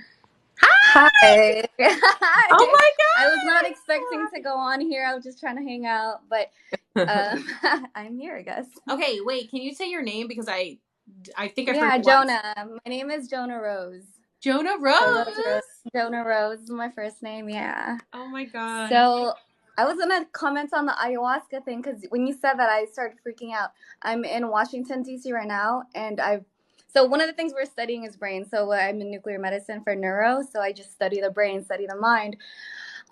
We had a bunch of doctors go on ayahuasca trips, like within the last month, and I did their before and after brain scan, QEEGs, blood draws, and we're basically doing a full panel study on their before and after on their ayahuasca trip. And I'm doing like my email correspondence right now, and they're freaking out at me, and they're like, I don't even have to know if there's objective data. Like, I feel different. I'm changed. Wow. Oh my God. Yeah, Can you so physically see the change in their brains? Yeah, what did you So I eat? actually do brain scans. Like, I, how much do you guys know about brain scans? Because this could be really I fast. mean, I follow Dr. Amen religiously. I work for Dr. Amen. I am You their task force. do? Yeah, that's what I do. So here's the brain scans. Oh my gosh, I do We know have about the SPECT scans. exactly. We do more than spec too. We do QEEGs. So we're following like delta, theta, beta waves. So when you're talking about like certain trips, sometimes you need hallucinogenics, like that you guys were talking about, like drugs, right? Eek. You have to get into a theta state to get in that. So that's enhancing that state so that you're able to get into it. Most people are usually in alpha beta. So we need the QEEGs. It's like an EKG for the heart. It goes like, but for the brain where they have like octopus leads on you. So yeah, so when you were talking about that, I was like, wait, I'm literally doing studies on it right now. That's why I'm here in DC, and then I'm going to New York like on Friday Oh my to god! I finish wish the you could study. scan my brain Yeah. right now and then look at it. Me Ah! too. That would Okay, be so you know what my Yeah. dream has been? My dream, because I love Dr. Amen, my dream is, so I learned this style of hypnosis called the Silva method, and it trains you to go to alpha waves and then theta waves. And Yeah. I've like had the dream that I'm like, I want to see if like I'm actually doing it, you know? And I'm like, I know if I got under that You can skin, do that. Well, you just need I need to try it. biofeedback, neurobiofeedback. I'm licensed in neurobiofeedback. I don't know where you guys live, but I can do that. We're both in California, so you should Yeah, we're definitely both come. in Yeah. California. Well, me too. Well, I'm from California, from the Bay Area, Oh my but I'm god! Oh, always nice. like I'm in in LA. LA. Yeah, she's I in was LA and just I'm in San Diego. yesterday. I was in North Hollywood. There's a clinic in North Hollywood. I was just there yesterday, and I flew Oh out. my God. And then in Costa I'm so Mesa, excited. Costa Mesa is closer to San Diego, and I'm there. Dr. Eamon's there Oh my also. god, we have to get together. We have to do this. Oh It's I'm gonna from be the Bay. amazing. Oh my gosh! But if you guys Yeah. don't know, follow Road to Roses. She is very, as you can see, she works on the brain, so she knows how the brain works, and she talks about like how manifestation changes your brain. Like it's so Yeah. good. I literally messaged her. I messaged her yesterday. I was like, girl, I manifested this. Like, thank you because she got me back into manifesting. Like I've started journaling more since I watched her. I have literally your quotes of like the better gets on my mirror, and I say it every morning. And ever since I started doing that, my whole reality has shifted. Like you guys don't understand. And you blew up really fast when you started your account too. Yeah, I've made it, and I knew I was gonna. Okay, this sounds arrogant, but like my journal entry was like, I know this is gonna blow up. Like I already know. And then in my first video blew up, and then I just made it like 2 months. Yeah. While I was in New York. Yeah. I feel like once you put the science to it, it really like you could see it. It's so simple. Like the quantum field is so objective. Like there's science behind manifestation. And at first I thought it was like woo spiritual. Like I'm a woman of science. I don't believe in that. That's too like woo for me. And then everything points back to it. Like they're all talking about the same thing, just different words to reach different people, different regions. Our generation loves science. We have to use science to get people to listen. But if we didn't have those scientific words, like 200 years ago, have you guys read the Four Agreements? No, but I keep hearing about it. Everybody keeps commenting in my comments. They're like, read the Four Agreements. That's literally my next video, my Four Agreements. So this is like 10,000-year-old wisdom, right? Like really, really old wisdom. How do they explain something scientifically if they don't have scientific words? So they have to use almost poetry, and like we call it mysticism or like woo-woo because they don't have like the quantum field. They can't use the word quantum field. They can't use positrons, which is antimatter. Like they're trying to describe a world that is invisible with the words that they have now or back in the day. So how do they do that? Poetry usually, or like visualization imagery. But now we have the words for it. So we're able to like just tell people, yeah, it's in the quantum field. It's dark matter. Like we can quantify it. So I'm so excited to watch your videos because I love like bringing it together, you know, like Joe Dispenza and people like that. It's like they're bridging it. Like it's amazing. Joe Dispenza was one of the people that I thought was completely woo-woo. And I was like, no, like, I don't believe in this. And then in Breaking the Habit of Being Yourself, the foreword was like, your brain controls everything you do, the way you talk, the way you move, the way you feel. And I was like, I've heard this before. Freaking Dr. Amen wrote the foreword. And he said backed by complete science. And I was like, wow, well, I trust Dr. Amen with my life. So, Oh my gosh. Well, I so also I was think like, it's important what you say in your videos. You say that like everybody, like the law of attraction and The Secret, like there's a reason why the elite and the 1% are where they are, because they know the secret, and they just haven't taught it to us. There is science behind it. So They I purposely kept it from us. exactly. And that's I appreciate yeah. I appreciate that you have science to back it up, because everybody's like, what's your scientific data behind this? So I can send them your way and be like, here, go talk to somebody who does brain scans, who is a scientist. Like, Yeah. And Dr. Amen is very groundbreaking. Like a lot of stuff that he talks about is like, he's the first to be talking about this stuff. So yeah, I you know what I love that think he is has like such a interesting? following. The Secret was, there's the book The Secret, but there was the movie or documentary or whatever on Netflix, and they just took it off in March of this year. It was on Netflix for the longest time, and I hadn't watched it, and I randomly decided right before, 2 days before they took it off Netflix, they took it off on March 6th. I was like, oh, I think I'm gonna watch it. I watched it, and it was like, oh, just so you know, this is coming off in 2 days. I was like, oh, how fucking convenient that they took it off. That's the simulation for you. Yeah. Your mind was like, you better watch it before you can't. Yeah, it's insane. It's so crazy. I know people don't want you to know, but we also have so much. I'm kind of like fangirling for all of the people that you know. Do you also know Jim Quick? Yes, I do. I love Jim Quick. I love him. Yes, I have all of my books, and I try to study them as much as I can. Eckhart Tolle. Have you heard of this book? What is this? What is it saying? The Hidden Messages. The Hidden in Messages in the Water. I had just talked about that. I've seen videos about it, but I've never read the book. That's about it's a Japanese doctor that did the study, right? Yeah, the crystallization of water molecules based on what you say to it. Because vibration is in everything, right?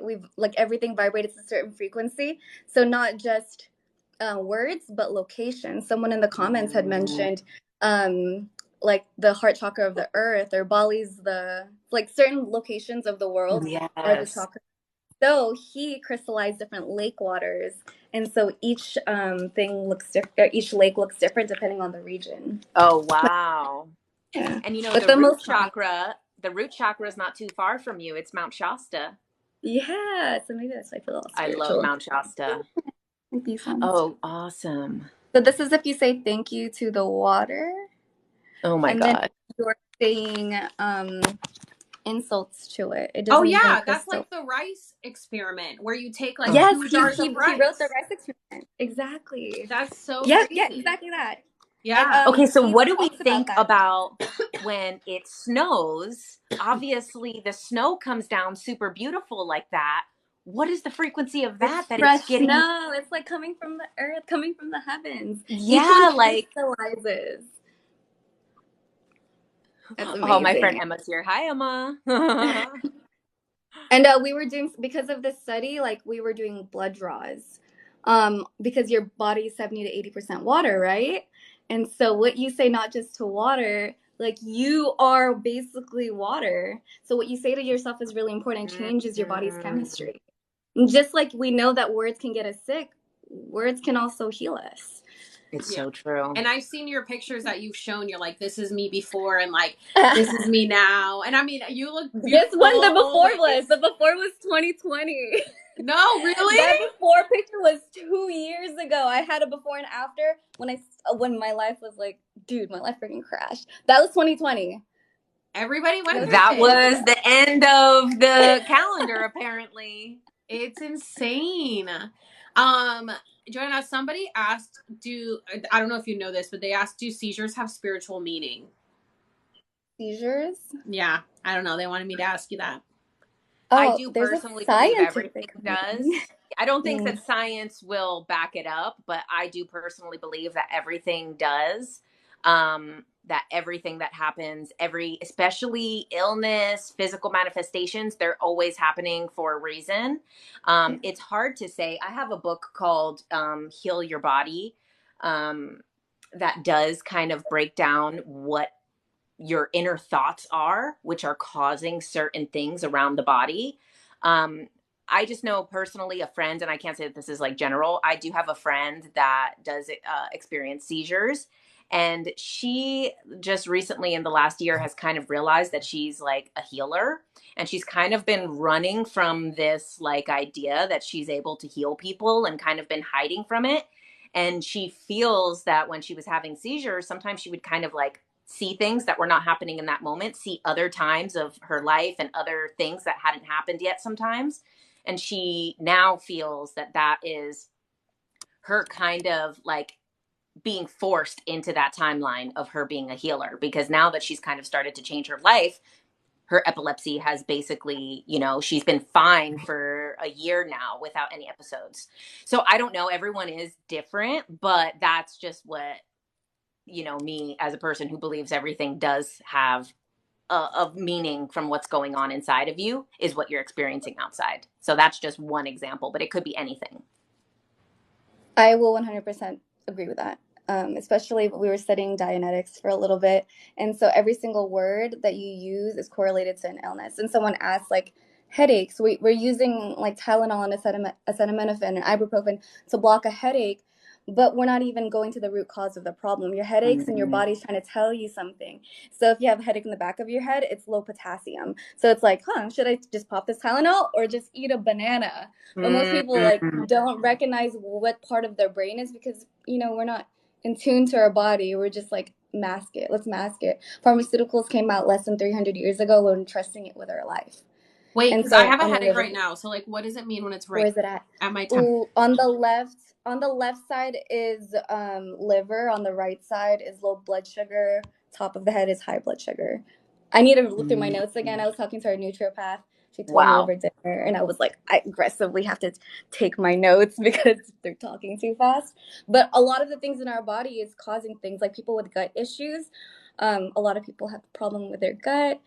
It's usually because of high anxiety or adrenal glands right there. So when we think of a fight or flight response, we think amygdala in our head when really it's in our adrenal glands, which is in our core. So right on top of our kidneys, the adrenal glands, it's shooting off a bunch of adrenaline. And you're like, why do I have stomach issues? It's because you're stressed all the time. It's because you're living in a constant state of fight or flight. Yes. And and so when I I was think it's in all like trying to toxic relationships, I always had health issues because I'm like, being in toxic around toxicity affects your body, whether you think about it or not. It does affect you. I always had stomach issues. I always had headaches. I always had some health issue going on because I was dating toxic people and I was around toxic people all the time. And the minute you leave that environment, your body just heals itself.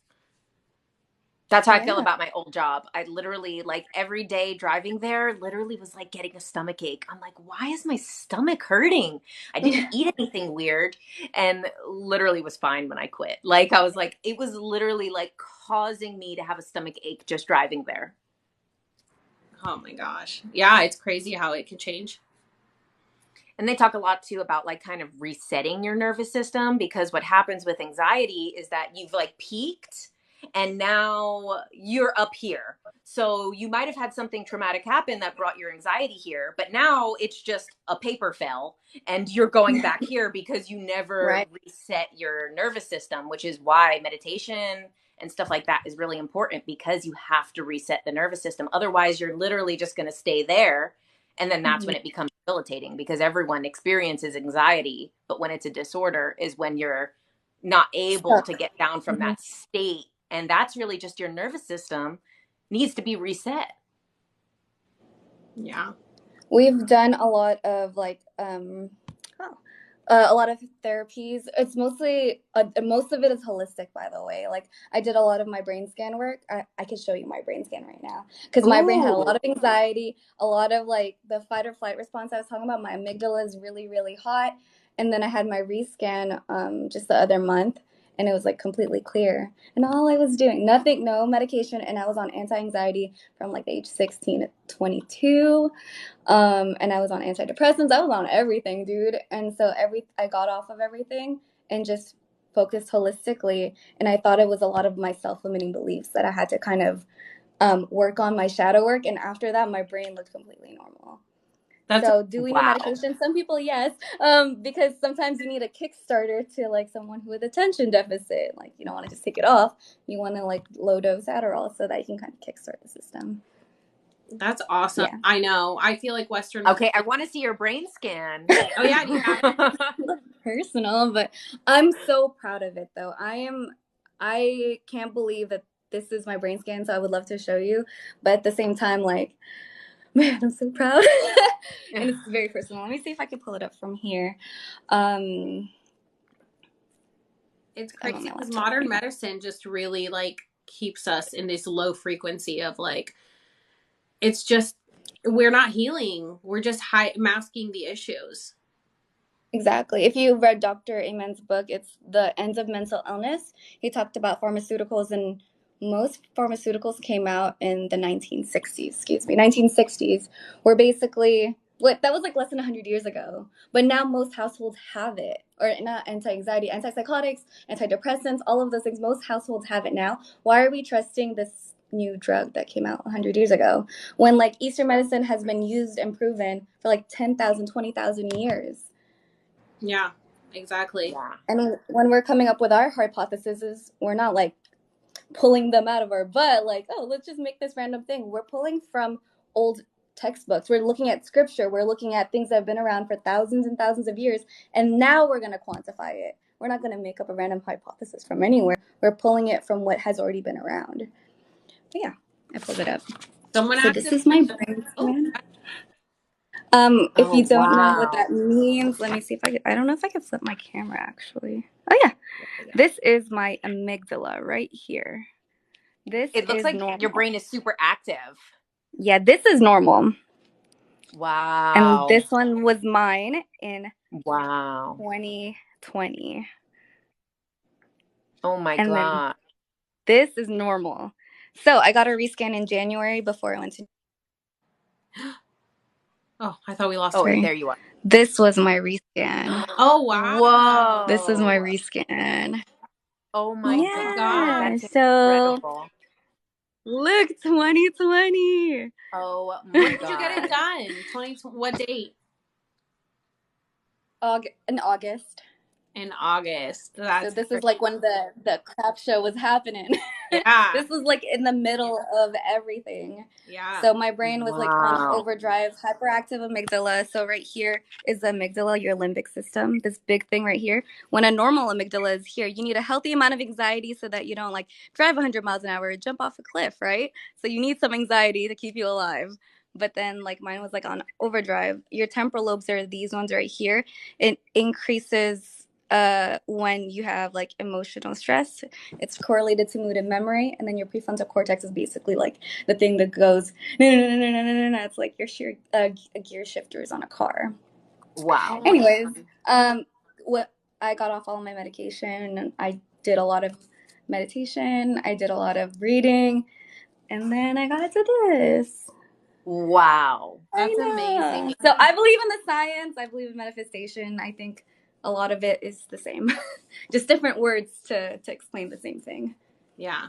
Oh my God. That's so, and I mean, there's the synchronicity of you working for Dr. Amen is just amazing to me, you know? Like, I love him, and I'm like so excited to like see your brain scan, because I haven't like I've only seen the ones obviously that he posts and stuff, you know, I haven't seen anything outside of that. So I'm like, oh my God, like that before and after is amazing. Like, congrats, you've killed it. You're like a whole new person. I feel like a whole new person. Aww. And I think it shows like with my content on TikTok, like that was literally, I got this scan right before I made my first video, and I was like, I'm ready. Like, I'm ready. I feel free. My resistance is gone. Like, I feel like completely unlimited. You know what I mean? Wow. Yeah. Wow. A lot of cool things started happening. Jen, too. did you go through your shift in 2020 as well? So I have a little bit of an interesting spiritual journey. My spiritual journey started, I remember when this day of 2012 happened, because I remember the whole day I was looking at the clock. I was working and I kept looking at the clock like, oh shit, like, if the world ends today, I guess. And I did have a job that I liked at that moment, so I was like, I guess it's okay. And Shortly after that, in 2013, because that was the end of the year, I had just the craziest spiritual journey that was scary and horrifying and so much. I had like a crazy thing, and that lasted for probably until like 2014, 15. And then I learned some things, because sometimes, you know, you go down this spiritual conspiracy path. And then I learned a couple things that really scared me, like scared me to my core, about just beings and entities and stuff. And I think, you know, I talked about it on my YouTube. I got like attacked by someone, but like the person had a snake eye, and like it was like not a human. Oh my God. It was like a human, but it was like not a human. It was such And it was so scary that after that happened, I was literally afraid to meditate. So for years, I was not even able to like really meditate. Then in 2017, I started getting back into spirituality. Like, it was always in my mind. I was always interested in these things, but I wasn't practicing any type of like spiritual practices because I was scared. And then that book, Journey of Souls, helped me through a breakup. And then from there, I started to explore again. And then in 2020, when everything locked down, I was like, okay, that's it. It's it. The new earth. That's it. I'm fully back in. I have no fear. I've been afraid. Dark beings have already tried to stop me, but I'm back. So there's nothing that could stop me now. So then I like really kicked into my like, I'm never going back. Like, if you're a skeptic, live your life, but let's not even bother. I mean, I have nothing to prove to, you know, like, and then that's when I basically just got kind of like the fuck it attitude of like, look, I don't care if it sounds crazy. I really don't. And yeah, then I just started my TikTok in January, which was like a super random thing. So I did not have any idea that this was going to be part of my spiritual journey either. Yeah. Because it was literally just a challenge with my girlfriends. We were like, let's all make TikToks and post every day for 30 days and see what happens. And then all of a sudden this happened. Yeah. And you blew up instantly. It was amazing. Like, and I think it's because it was the first time that I ever did something that I was like, you know what? I don't care if anyone watches. And people watched. When other times in my life, I've spent so much work on different creative products and projects and stuff that no one has seen. And for the first time, I didn't give a shit whether people watched it or not, and they did. I think when you just follow I also what you follow love you. to do, you do. I'm going to follow you back once I get off this live, because I'm afraid I'm going to leave when I touch something again. I know we all need to get each other's numbers so we can all meet up when Yeah, back in in California. I come home in 2 weeks. Oh my God. Yeah, we need and then it'll be right after the ayahuasca study too, so that'd be really cool. Oh my God. I'm doing ayahuasca for my birthday, which is May 20th. So that weekend I won't be here and I won't be posting because I got to disconnect for 3 days. Are you going to Peru? No, I'm doing it in San Bernardino. Oh, I wanted to originally go to Costa Rica, but I don't have my passport yet. I just applied for it. So eventually I want to go to Costa Rica. I see. I think they had done Peru, like Machu Picchu, Amazon thing. Oh yeah, but the shaman that subject went is Peruvian. Yeah. Yeah, the shaman that will be there is from Peru, and he's been doing it for like 30 years. So it'll be good. I'm so good. Wow. I'm so excited. Someone had asked about remote viewing from the CIA. Can I tell you this crazy story of, is this HIPAA? I'm not going to say the name. It's not HIPAA. It's fine. Ooh, hold on. This is CIA. No, it's fine because it's declassified now. So you guys heard of the CIA declassified docs gateway process? Mm-hmm. So I read it, right? And I feel like I'm a good manifester. Sometimes I walk into work, I'm like, surprise me and delight me. I want to meet this person today. And then I freaking did. So I read someone the from gateway document. Process. So I think I was in Washington, D.C. No. I was in New York, and like the UN and stuff was over there. So I had read the documents, like gateway process. And I was like, this is crazy. This is blowing my mind right now. Like, this can't be real. This is unreal. Can't be real. So, like, journaled, and I was like, all right, like, just introduce me to someone who can confirm or deny this, right? I came to do the brain scan, and I was like, yo, that looked like it hurt.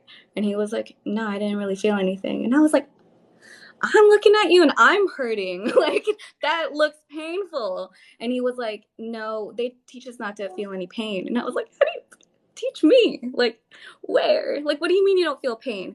So he was like, I'm going to tell you, but don't laugh at me. And I was like, okay. And he said, I just say in my mind 55515. And 55515. 55515. Have you guys seen the documents?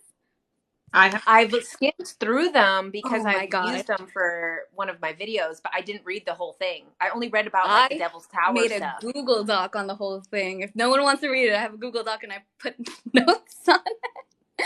This is my stuff right now. And let me know if I'm talking too much, by the way. Because... No, we love it. So the gateway process has this workbook. Let me see if I can pull it up for you. All these people in the comments opening the gateway. Yeah. And it's literally here. So it's an actual document that's released by the CIA. It's the Gateway Intermediate Notebook, Monroe Institute. So you go down. This is the thing. It teaches you how to breathe, teaches you how to meditate. Sorry. So this is actually the document, how to do it. So I gotta go find it. All right, here. Daily tools for your physical waking life. And then this is the one he was talking about. I'm sorry, to reduce pain signals. Do you guys see that? Or is it blurry? It looks clear, but it's just a little small for my I can eyes. read it. You're gonna have to read it. Look with your closed eyes at the part of the body which is the source of pain signals. As you look, repeat in your mind the number 55515. Do you guys see that? Or is it too blurry? Right here. The 55515. When you do these two things, the pain signals will slowly reduce until they are no longer important. Oh my God, I should do that for headache right now.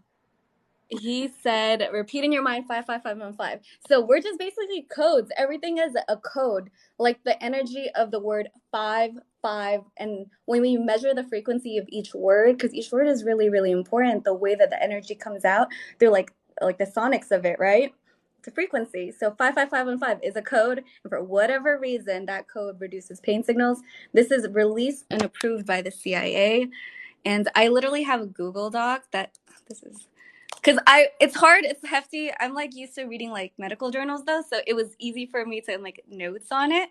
So if you guys don't want to like do it, I have it for you. Oh, I definitely want to link the Google Doc. So if you have a link tree in your bio, you should definitely link it on there or create a link tree so that we can get it on there because we definitely... Or you could just read the doc, but I just kind of like make it into like we would like your notes. Yeah, we need it in layman's terms for sure. Although, you know what I will say? So the guy... sorry, go ahead. Go ahead. No, I was just going to say something real quick about, you said how we're codes and frequencies, because I discovered binaural beats back in like 2018. I had a concussion and I didn't know, nothing would take my headache away, and I never heard of binaural beats or frequencies or anything, but I was on YouTube and I was like, I need to take this headache away, and I came across like this frequency video, like music, and it was like binaural beats on how to take your headache away, and it like I listened to it and my headache was gone like that. And I have now a whole entire playlist on YouTube on like frequencies on like my stomach aches, my headaches, like allergies, literally anything. And then I manifest love, I manifest money, I like listen. I want to make a lot of money before 528 hertz, right? Yeah, there's there's like all the different ones. I don't know like all of them by heart, but I have a whole playlist. And when I'm like, I really need to make money tomorrow, I just fall asleep listening to the money manifestations. I've even listened to like the weight loss one and I lost weight. I'm like, this shit works because we really are just like frequencies. Yes.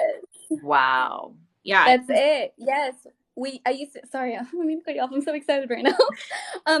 So nuclear medicine is basically like radiation. I used to work for cancer research. So I did a lot of cancer studies. I did a lot of just cancer in general. 528 hertz. So you're talking about binaural beats and hertz and frequencies. We always recommend to listen to 528 hertz to our cancer patients. And then they're like, some people would be like, I'm not doing this woo-woo witchcraft music. And I'm like, well, we have to recommend it because we know that it works. So just like we have to say it just medically, that's like what works. So just do that. Some people do it, some people don't. The people who have listened to it, who followed it, their tumors shrank like 6 times more than the people who didn't. I'm telling you, it fucking works. I'm not kidding. 528 hertz. It really does work. You have the Sonic app on your iPhone. Yeah. Oh my God. I feel like you're the next Joe Dispenza. Like, I feel it. It's coming. Oh my God. I love Joe Dispenza. I've read all his books. I also like to read a lot. Oh my God. I love it. seriously, like the information that you've like dropped during this is mind blowing. I I'm feel like so everyone happy is that you like, jumped on. yeah. I, I know. I I'm was so not glad that we met. expecting it. I'm glad to meet. It's like midnight here right now, so I wasn't even planning to do this, and I'm glad I did. Really Me glad. too. My gosh. Like, seriously. It was just meant to be. Oh, We and got with the cancer, yeah. Kelsey Someone on. had talked about cancer, and I'm really passionate about like that in general, illnesses in general. So I probably should stop. We should do this again sometime. We should, Yeah. please. We'll have to like get like a group chat and like see when it's good for everyone to do another one because it's so good. It's so interesting. And yeah, everyone keeps asking for the document. So you got to put it in your link tree because I feel like everyone's going to go over there and read it after. Oh yeah, I mean, it's also you can just Google like CAA doc, but I'll put my notes and stuff. They want I your put like my notes. fun facts. Yeah, we want your notes, the Cornell Rose. notes. Stop being so shy about it. We want your notes. I'm shy. My notes are so dumb. They're like, I like put like hee hee. What does this mean? You know, like, Well, that's that's how we what? want to read it. Yeah, that helps us understand better because I can't read a CIA document. That's why people learn more on TikTok than they did in school because they like the little hee hee. They like what did that mean? You know, literally. Yeah, you've got to post it and send me your number in our messages so that I can text you. Okay. And we'll make a group chat. Yeah, this sounds Thank great. you so much for coming on. This was so great. Course. I'm gonna follow I'm glad to be. This is over. Unless I can do it through here. I don't. No. What are you doing? I was seeing if I could follow her from the live, but every time I like touch my screen, I end up accidentally getting out of the live. So I'll do it after. Yeah, you got to do it after. But I'll send you hers in case you forget. Okay, no, but it's easy to remember. Yeah, Road to Roses. Road to Roses. Yeah, I made that like username in like 5 seconds, and I think it's stuck. Yeah, it was meant to be. It has the frequency. It's a good one. This is weird. Thank you. Yeah. I was glad to see you guys. I am gonna go to sleep now. Actually, I'm gonna stay on. Thanks for coming on. While I'm getting ready for bed. All right. Okay, well, one more thing then. If you're not going to, what do you think about the 369 thing? Because we talked about it a little bit earlier. Oh my God, yes. Nikola Tesla? My favorite. And my there's favorite a lot of things. All frequencies, so people are asking the 528 hertz, all frequencies are derived from 369. So if you're looking to release any like tension, guilt, shame, listen to 396. If you're looking for communication, 693. Like variations of 369 correlate to different chakras, and you can measure your chakras. Gosh. We like put them in gas ionization chambers. Basically, when we're measuring people's frequencies at the clinic, we do actual frequency. One of my like theses was, you've heard of like electron slit theories, right? Oh, I think so. The double, is that the double slit thing? The double slit experiment, yeah. So we've done that, and basically music does that. Like all music that you listen to have a certain frequency. And so just like Masaru Emoto's work, certain songs that you listen to, Kanye actually put that 808s are disrupting frequencies. Have you guys seen that? If you listen to 808, which this is why I don't listen to auto-tuned music. I honestly think that the auto-tuned frequency, the reason they all sound the same is because it's dark frequency. Yeah, he literally says it's meant to disrupt your system, and most mainstream songs have 808 frequency. Yeah. So the best frequencies are derivatives of 369, 396, 693, 963 is the crown chakra frequency. Yeah, I've stopped listening to like mainstream music. I listen to more like uplifting stuff because I feel like it's just the vibes are just more, better. And if not, I listen to like independent artists that I find on TikTok because I know they haven't been auto-tuned and they haven't been signed and they're literally just like recording it themselves. So it's like their frequency, their vibrations, their passion that they're putting into it. I'd rather just listen to that than like something that was produced in a studio because I don't know what the fuck they've done with that. Yeah. And they do the masters, there is those old recordings from like the 60s where people were talking about how like witches on the top floor of Capitol Records do rituals over the masters. And that's why they can't release anything that hasn't been mastered is because the ritual hasn't been done on it. Just saying. What? But there's like a bunch of stuff that people were talking about that in the 60s, which is why they called like rock and roll devils music and stuff. And they said it was because not what the music is saying, it's because of the rituals that are done over the master. Yeah. People are asking about the frequencies. That's the Solfreggio frequencies. You can Google SOLFREGGIOs. It's like do, re, mi, fa, sol. So all the frequencies that you need to know are Solfreggio frequencies. So you can Google all of them. Wow. 528 is the manifestation one, though. So when I'm manifesting, I play 528 hertz. It's also healing to the body. And if you follow Joe Dispenza's work, he talks about heart coherence. Literally, when you're listening to frequencies, it activates your heart coherence. You're constantly proliferating. Tell me when to stop, okay, please. No, we love it. You're unlocking everything right now. Yeah. So your cells are constantly proliferating, which just means you're constantly making new cells, new cell generation. Right now, as we're talking, new cells are happening right now. So the frequency that you're vibrating at right now is correlated to the cells that you're making.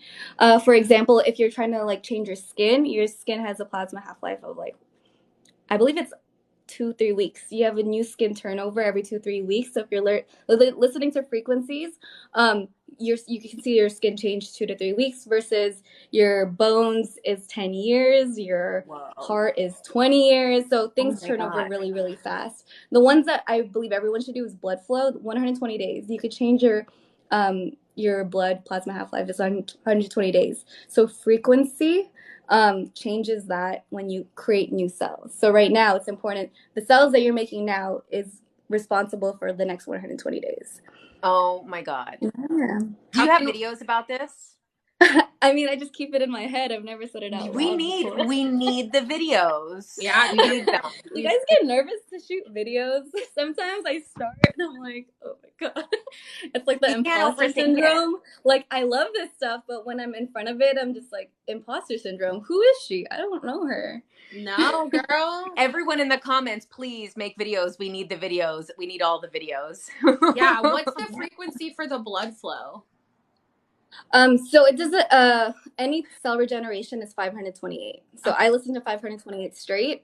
You can Google like 528 music. If you even Google Solfreggio frequencies, SOLFREGGIO, it gives you a list of what the frequency is and what it does. And they're all derivatives of like sacred geometry because we're all like geometry. Wow. This makes oh so my much God. Why is everything connected? It's all connected. It's all connected. It is all connected. And it's crazy because the only subject I was good at in school was math. Math was the only subject that made sense to me because there was always a right answer. And I didn't like anything else because I didn't get it. But math made sense. And I would like do Sudoku for fun. And I would like problem solve for fun. So I'm like, this makes sense to me because I like numbers and connecting the dots to everything back to numbers. Yeah, we're all little algorithms. Sometimes when I think a negative thought, I literally say in my head like cancel, cancel, cancel, delete, delete, delete. And then I rewrite the thought. That's from the Jose Silva thing, the Silva method. That's one of the things that they teach you in that style of meditation. They say like cancel, cancel. Yeah, that's where I learned it from. So every time you know how so it's you hard did to manifest. oh my God, you did the Silva method too? Heck yeah, I love it. I love it. This is my stuff. I've never had to say it out loud, so I'm so happy I found you guys because I never get to say this out loud without thinking I'm like weird. This is unbelievable stuff, though. It's unbelievable. And seriously, stuff. You need to put it in videos because literally, like, we all need it. I need to watch it and process it, and like everyone in the comments is like, please save us, help us. Yeah. It's cool because the science behind it is new. It's happening right now, and it's amazing to be like watching it happen. Like, yeah. Can I join you guys? Yeah. Yes. You definitely have to make the videos and like let people know that there is science behind it because so many people are so skeptical about it. And it's true. Like I personally experienced it, and when I found out about binaural beats, I was telling everyone, and everyone's like, "Wait, I want to try it." And then they're like, I literally listened to the money manifestation, and my aunt the next day sent me $500 out of the blue. And I'm like, wow. Yeah. She was like, here. And every time I just listen to it, people just start sending me money. They're like, I just felt inclined to send you money. I'm like, okay, well, I manifested this. So these were the binaural beats. And like, I had no idea what binaural beats were. I didn't know we were frequencies at the time in 2018. And so I just started telling people, I'm like, I don't care if it's weird. It worked for me. It healed my concussion. Like, I just, yeah. Money is the fastest thing to flow, by the way. Abundance, like it's the easiest way to flow. I know that sounds very like hard to believe, but money is the easiest. Like think of all the words that we use for money, like cash flow. Like what are derivatives of the word money? It's like all related to water. And so, I mean, again, hidden messages in water, it flows. It just flows. And the people who don't get to keep monies are ones that, like, money likes to flow. So if you hold on it for too long, it'll slip from your fingers. So Yeah. I've noticed Wow. I think I money is love the it. easiest to manifest. Yeah. I've Not noticed like that saying too. it like privilegedly, by the way. Just Yeah, no, but exactly. And you're right. It's like banks, liquid Banks. asset, flow, Yeah. make it rain. Yeah, make it rain. Like all of these, even like slang for money is still all water related. That's so crazy. Exactly. I never even thought about that. But it's so true So because it's the easiest to flow. yeah, anytime I used to worry about money, I always felt like I didn't have it. And then once I just stopped caring, I moved here with less money than I have now, and yet my bills are more. Everything is more. Everything has gone up, and I'm working less than I used to, and somehow my bank account keeps going up, and I don't know how. I'm like, I haven't lost a single dollar I've gained in the last 2 years, even though I keep having to spend it. And so I'm like, it just comes back to you. It likes to be spent. It likes to Yeah. flow. It likes to move. It does like to be spent. Yeah. It likes to move around. But the people who like saving money, that's not like, you don't save water, you know, like you drink water, you let it flow, you let it circulate, you let it go. Like the TikTok that I made that blew up was like, my house got paid off. And like, where did this come from? I was like $700,000 in debt. Like, I don't even know how to do this. And then someone just paid off my mortgage. And then I got like random like amounts of money, because you have to let it flow. I think a lot of people have resistance, like, and it'll always show in money, like, because it's the easiest to flow. Wow. Yeah, your video about you, your house getting paid off, so many people were so skeptical. They're like, but how? Like, that's not true. And you're like, I don't know. I'm I not can gonna show you. I showed you the freaking the deed. I don't know. Yeah, her house just got paid off. She just like got a letter and was like, your house was paid off by like what, the mortgage company or whatever, the loan. Yeah. And everyone was like, who did it? And I'm like, I don't know. Do I tell? Hey, can you tell me who did it? God. Like, I can't call him and say that. Yeah, you have to go really watch her insane. video. She literally was like, literally just said like, I want my house paid off, and then I got a letter saying it was. I'm manifesting that my student loan. Well, I had asked for more money, and that one was the side effect of it. Oh my God, that's incredible. Too. When you have a mission, the money comes to you. Like, the universe wants to give you what you need. And most people don't know what they need. And that's the basis of my videos. How do you get what you want if you don't know what you want? People are like, just give me the money. And I'm like, why? Why do you want the money? It's like, so I could live forever in vacation mode. I'm like, why? Like, that's how selfish. Like, it wants to move. It wants to give. It wants to move around. It doesn't stay with you. It wants to be spent. And so, like, I'm not saying you don't deserve money, but it's like we give to each other, and that's what we do. We have to give and return, give and return. It's a flow of it. Yeah. So when it comes to you get more money when you have a plan. A lot of people say like, don't focus on the process, focus on the end result. Because if you focus on the process, you'll just always be in the process. You want to focus on, like you said, I want more money, but it was like, I want my house paid off. And then your house was paid off. So like, you didn't think about how you were going to get there. You just thought about, my house is paid off, and then it happened. Or I want more money, and then it happened. And that's how it happened. I think I had said I want like $6.3 billion. Well, it's on its way. You guys want to see a heck of funny video? This is one of my weird manifestation techniques. Okay, last one before we go. I said I had to go, but I really like you guys. So this is my a video that I made, right? I Googled, I'm Filipino, so I put Filipino billionaires, right? And this is me trying to manifest it. I went on Wikipedia, and you know how you can edit Wikipedia things? I like edited my name there. That's my name. And I put $6.3 billion. Wow. Just to give me visualization processes, right? You are a master. Yeah. My God. I want to open a clinic. I want to open a clinic that teaches all of this. That's what I want to do with the money. I'm not just gonna have money for no reason. I want to do this. I want to teach this. I want to do studies, and I want people to see the science behind manifestation and all of the books that we've all read. Like, when you are doing the quantum hypnosis, QHHT, that's Dolores Cannon stuff. you literally see their brain in a quantum state. It's measurable. It's quantifiable. If you're holding a Oh my God, you've biofeedback done machine, the it literally scans? pings to quantum. Oh my God. I've We have seen to it. talk I work about with a this lot of more. neurobiofeedback. Oh my gosh. Yeah, so it's all connected, and I want to have a clinic that does all of that. Like, you come in, it's like a one-stop shop. You get your brain scan, you get your QHHD, you get hypnosis. Oh my, Like, you do ayahuasca. Like, I want it Oh all. my Like, I God. think I'm people there. I'll be your don't first know. client. That's what I'm doing with the 6.3. I'm not trying to buy a mansion or anything. I think I want that. I really want that. Ah, and remember oh Jim my God, Carrey that's wrote incredible. himself like that check? What did he write his check What for? is it? What did He Jim wrote $1 Carrey? million check $1 million himself. check, yeah. And he like made it happen. He was like, I gotta manifest it, and then he did it. It's like, shoot for the stars. It's your world. Why not? Oh my God. Just do it for fun. What's Yeah. the worst that can happen? You just stay exactly where you are. Yeah. That's it. Yeah. Just Exactly. dream big. Who cares? Yeah. And then one What's the last best thing that could on that happen?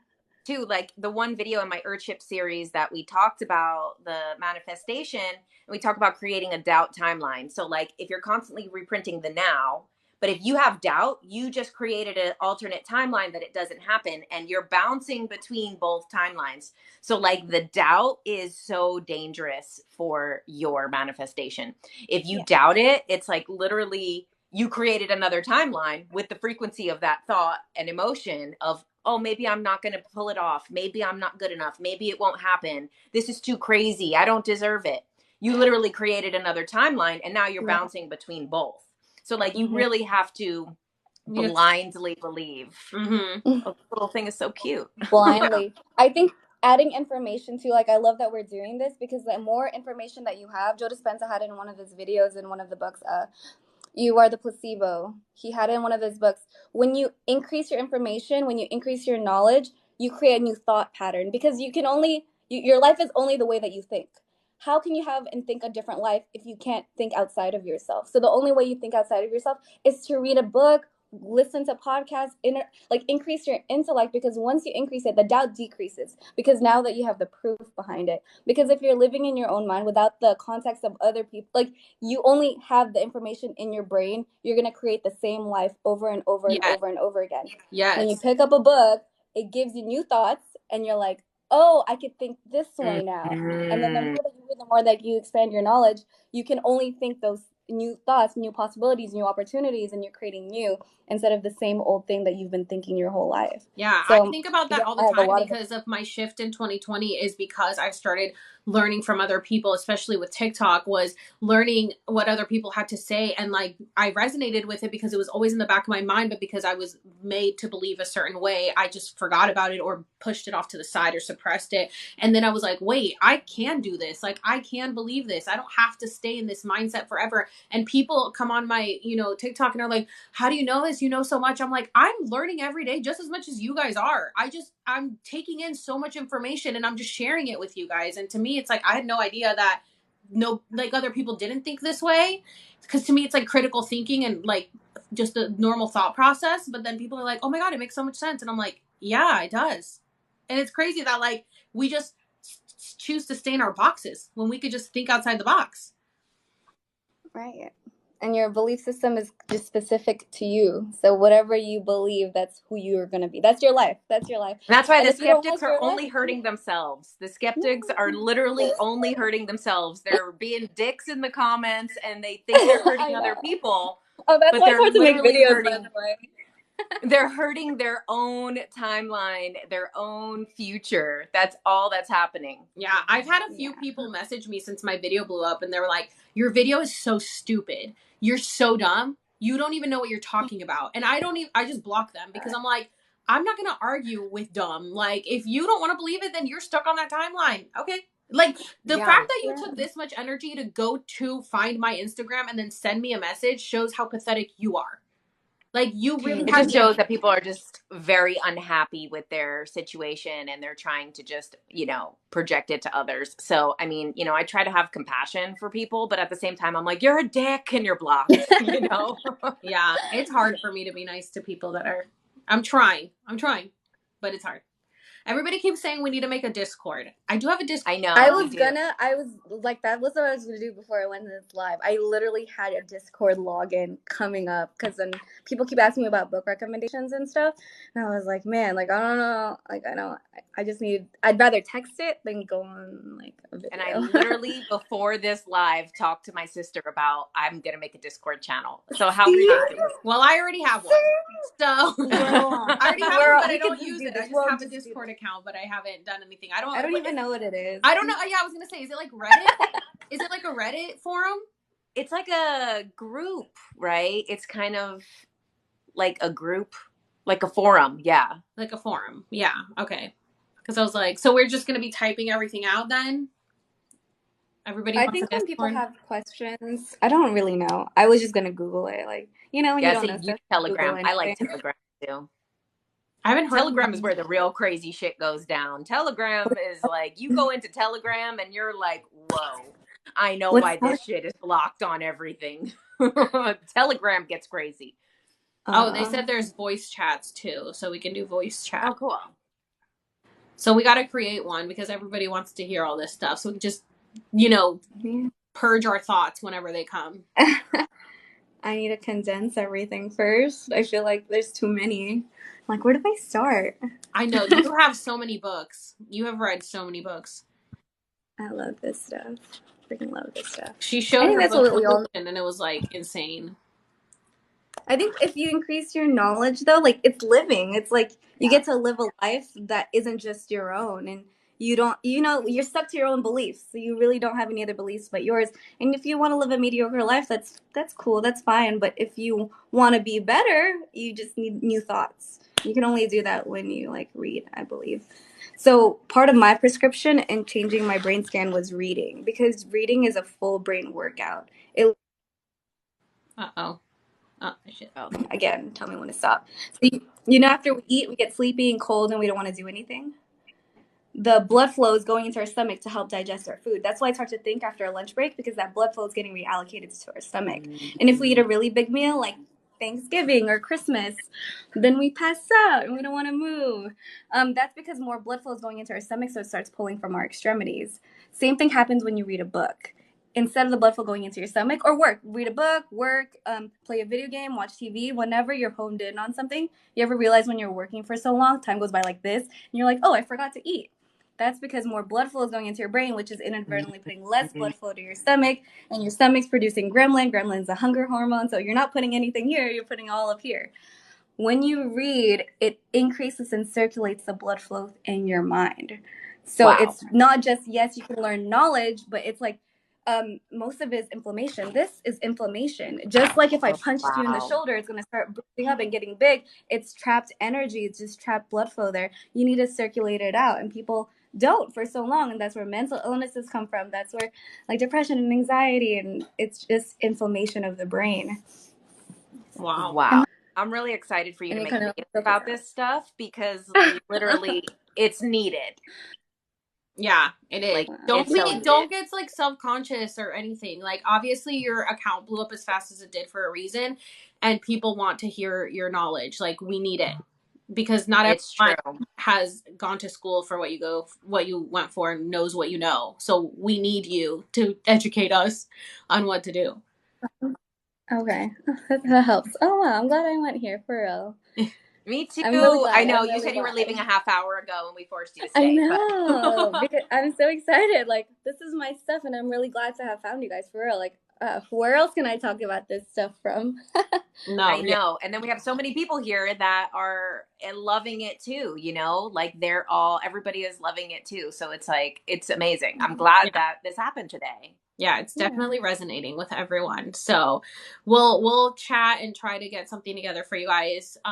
Like I said, I'm going to save this and I'll send, I don't know if you have I don't know if you want it, Joanna, but I'm going to send the file to Jen so that we can put it on our YouTube, the video. And then I'm going to convert it to an MP3 so I can post it on my podcast as well. So whoever. Wait, this one? Yeah. I'm going to put it. It's going to be really long. It's going to be 2.5 hours, but whatever, if people want to listen. Oh, whoa. Yeah, because people haven't been nobody knew about this live. We decided it today at like almost 4 p.m. that we were going to do it. So it was really last minute. So that way, if anybody missed some of the live, they can go on YouTube and watch it, or they can listen to it on my podcast. My YouTube is Alex Serves, and my podcast is Alex Serves It All, which is only on Spotify right now. I need to put it on Apple Music. And then Jen, what is your YouTube? Is JK? Mine is JK Ultra. Yeah, so just JK Ultra. You should be able to find it on YouTube. Yeah. Okay. And then you've got to start a YouTube too now, Joanna. I haven't broke roses. I started the channel. I'm still new to this, by the way. I this is whole new, so I feel great. I feel more confident now. Yeah, but this is very helpful. And for real. because you're in your purpose, and that's the thing, is that when you're in your purpose, it takes off. So Exactly. like you're doing what you're supposed to be doing, and that's why it's all aligning so quickly. Yeah, the weird synchronicities, the ayahuasca trip. That's so cool. The fact And that all the my things video we're blew talking up about, that we're all talking quickly, about the like, same thing. I feel like this is my purpose. I mean, yeah, I feel like I was doing well with my other account, which was Skits. I was doing well with my corporation stuff, which I'm going to still talk about. I think that the reason that this happened when it did is one of my other friends that does readings told me, she's like, I have to tell you, like, the reason that this is happening now is because you needed to have all of those playlists play already so that people could binge your content so that they could get all the information right away. And I was like, oh, I 100% believe it, because I was hidden for so long, and my comments and likes and everything, my followers were getting deleted, and then all of a sudden this blew up, and now everyone's like, oh my god, I've been binging all of your videos. And I was like, well, I'm so happy that I had all that up for people to watch, because I've been working for so long at this, and I felt like, it was like all in the right timing. It's like, okay, now everybody can learn everything. And so I was like, all right, it happens when it's supposed to. And Chili's is shaking in their boots right now. Oh my god, the followers you've got. The amount of people that have messaged me and are like, how much does Chili's hate you right now? I was like, oh, way more than before. They are scared, because they were already scared before. And they were probably look at my account today and they're like, how the fuck did she just gain 250,000 followers? I'm like, I don't know. I have no idea. I've never seen that. Like I gained 100,000 in 12 hours, I think, or 24 hours. Yeah. It was insane. You literally got like 200,000 followers in a day. It's insane. It was crazy. I was like, holy shit, that's nuts. But it's crazy. Jen was shadow banned during this time, and her and I were talking, and she's like, fuck, my videos keep being under review. Like, they won't post my videos ever since I started my alien series. Like, and then I posted my video, and right away I was like, not like thinking about her being shadow banned. It's just because I was talking about the whole Earth shift in my video. And so I was like, oh, if you guys want to learn more, go to JK Ultra's page. And because my video blew up so much, she was able to also gain, what'd you gain? Like 50,000 followers? I think like 25,000 followers in like the last day, which is great because I was shadow banned. I couldn't even post my own videos. And I was like, you know what? The universe was like, nope, not today. You can shadow ban, but you can't stop it. Yeah. And I think it's cool that we're all working on the same things, but in different realms. Like, yes. You're doing the quantum field. Literally, Jen, you're like literally studying quantum. It's like in a weird way, the spiritual side of it. And then I feel like I know the science stuff of it. I don't know what you guys know. And I think all of us together, and then Alex just pieces together all of the puzzles. Literally, like she's one of the first people to follow me too.